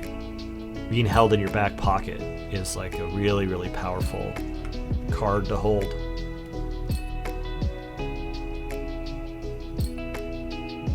Let's see. I'm going to try to reshape this eye a little bit. Just a little bit.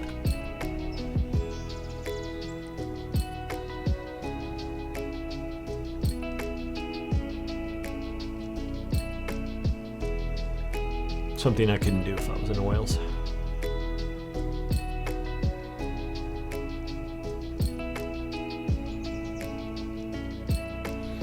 I wonder if it's not just the eye, though. I wonder if there's something about the face more broadly that's actually what's vexing me. I know I'm not that accurate on this.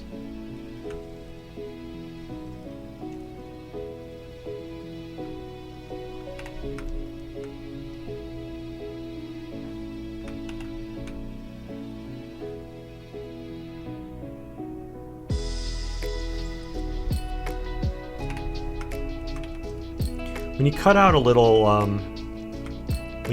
little bit like this and you rearrange it, you end up with these awkward little seams, but they only take a second to paint out. So I always feel comfortable like chopping out a little piece of a painting to go and reposition like that, because it doesn't take much to sew it back in place.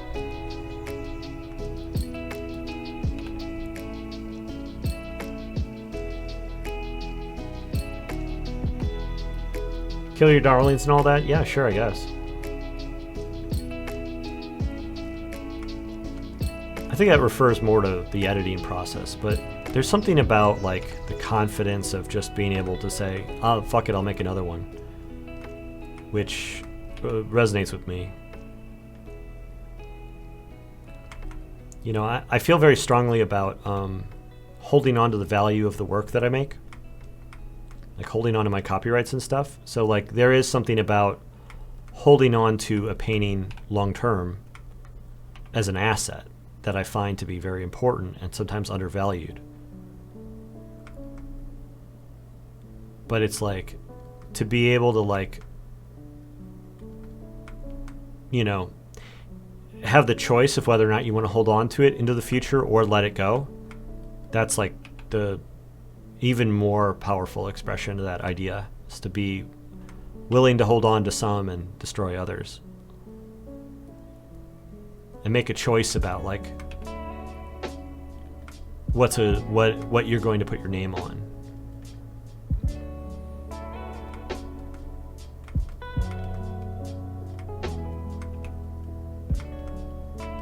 It's not a luxury. I mean, especially when you're like a younger artist or you're just like earlier in your art journey, you don't get to make that choice. Like, you know, you have to cling on to every little scrap you make.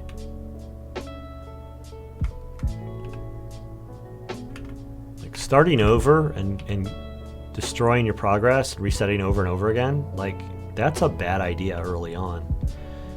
Like you're only really able to do that once you get a certain foundation built underneath you.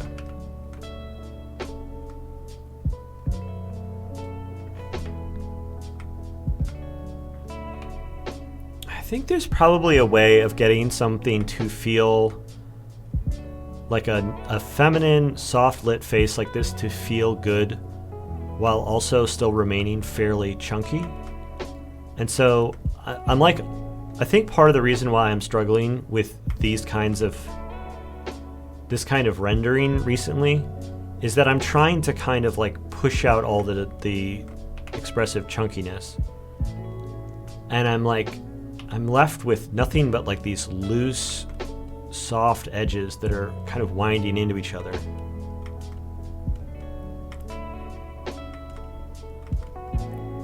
And like there probably is places where I could make harder cuts, and then other softer transitions.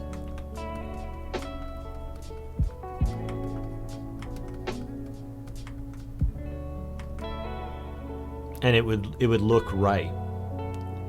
And I think like my timidness about wanting to keep everything kind of softer, I think is sort of throwing me. But I'm not even really being soft about it. I'm like still holding these really like hard edges like in places, like the outlines of the eyes and stuff, which is just really not suiting my goals. I need to find those moments, I think, and bust them up a little bit on purpose so that I can find where the real edges need to be.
There's something about like a point of frustration with me, where when I start to get frustrated with a painting and I start to see what's there as being kind of irrelevant, there's a willingness to like let any part of it, regardless of how finished it is or how much I've spent working on it, just let it go and like start to treat every inch of it like it's in transition.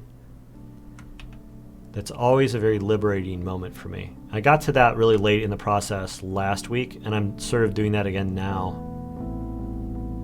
where I really should try to get to that point, I think, a little earlier. Because like once I start to like liberate the painting a little bit and let things go and feel a little bit less like bottled up, that's when I think I'm doing better painting. And then if I want to go and tighten down anything after that point, I think I'm going to be happy with it. But it's that feeling of having some expectation of what should happen next, a sense of obligation, and like certainty that's really betrayed me recently.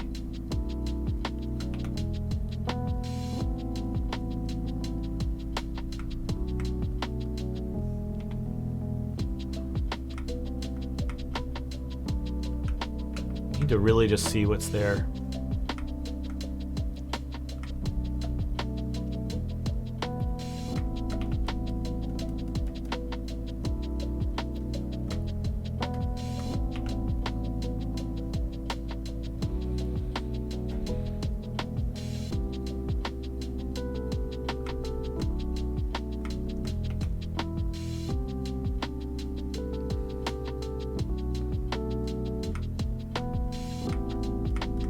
Who do we got for a raid target today?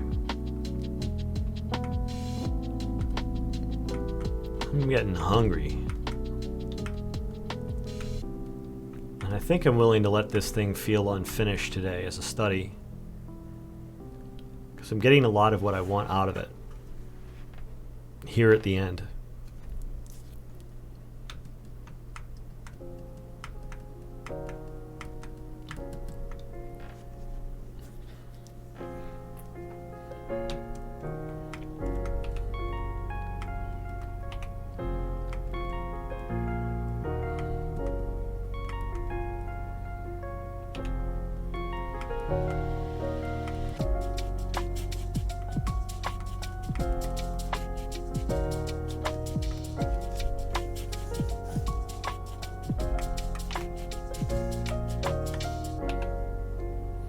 Do you ever think about letting go of gradients and black and white and go full color? I mean, a little bit. I've done some of these as like straight into color, but I'm typically not doing like realistic color whenever I'm doing that. And I really do like the process still of going with the gradient maps.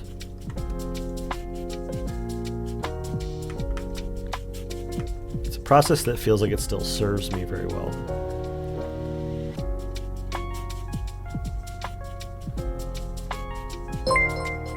Wow, thanks Dogan Art for 2 months. Currently on a 2-month streak. Really appreciate it. The sub goal slid down to we touched 100 and then it slid down to 77. Fallen far. And now it's climbing back up again. Very cool to see.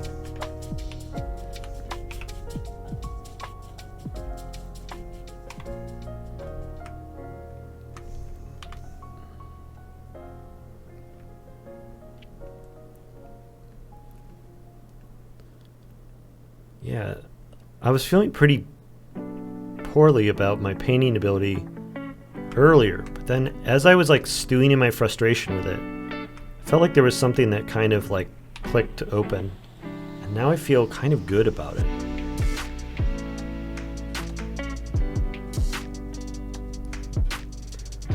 Now I feel like I have some amount of command over it. It's peculiar. Dissatisfaction, like, definitely unlocked something.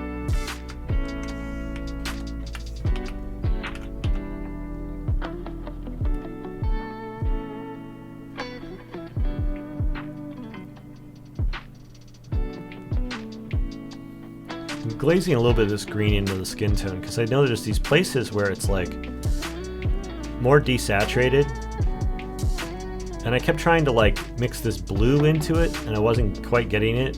It wasn't quite looking right, and then I'm realizing now that I've had this like green in the background that I had the opportunity to mix in as a complementary color the whole time. I'm going to do a little bit of soft light to finish rounding out the sense of lighting a little bit.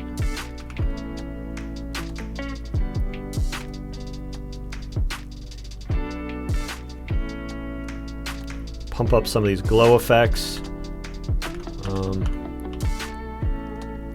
Do a little bit more kind of sculpting of the form. And then also push a little bit of a painterly background too.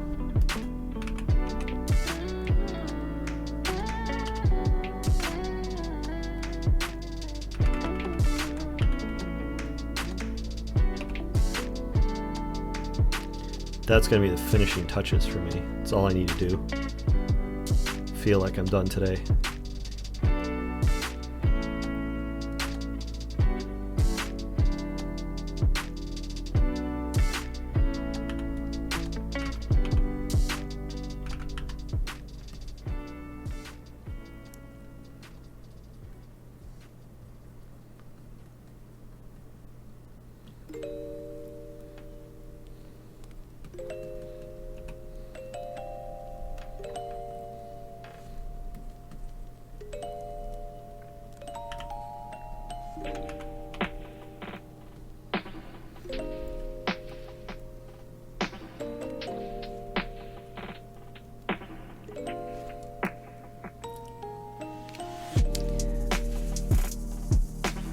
Didn't really nail the likeness, but the painting style I'm actually kind of into.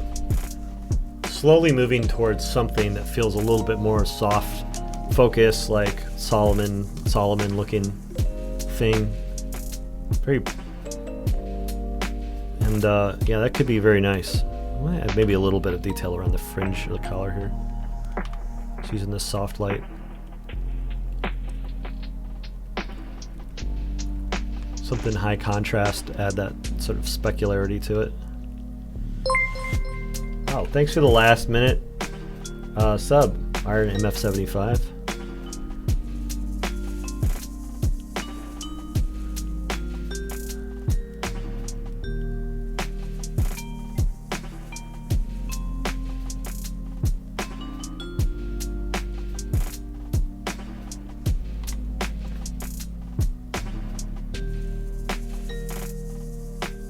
Soft light's your favorite blending mode, and I love soft light. Soft light's, it's like this multi-tool that does a lot of different things for me, but I really like it a lot. I use it a ton.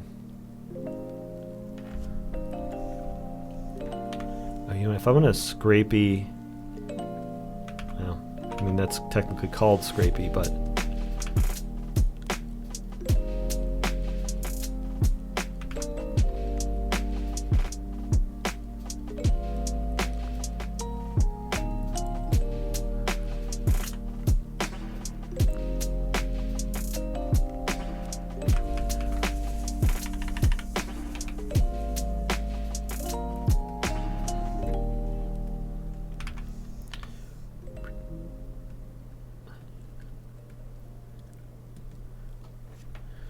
there we go. Calling that one finished.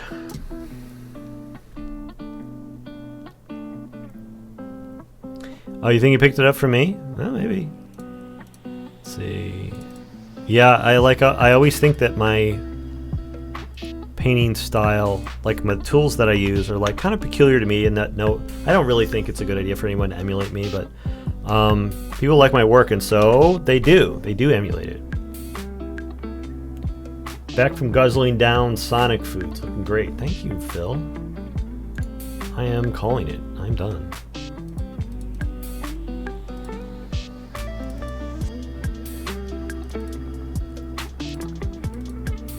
And that's the point on the graph where I always see the numbers start to drop.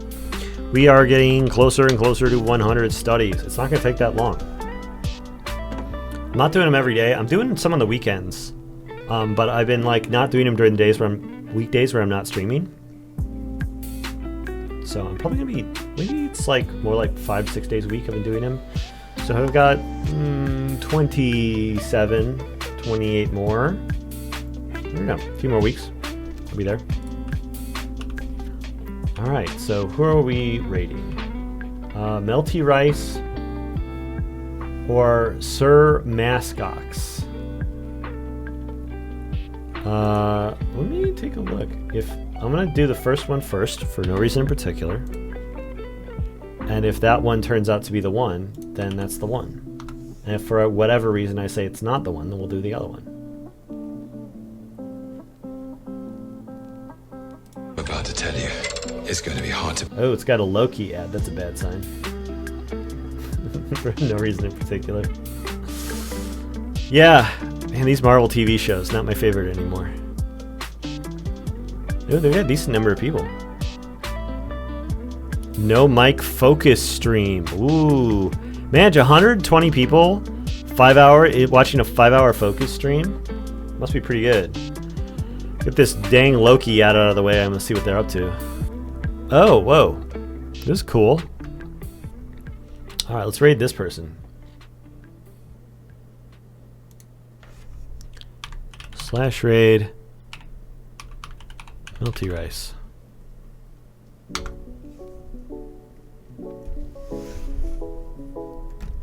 Thanks everyone for joining today. I'll be back on Friday for the community stream. We're going to be looking at the weekly challenge.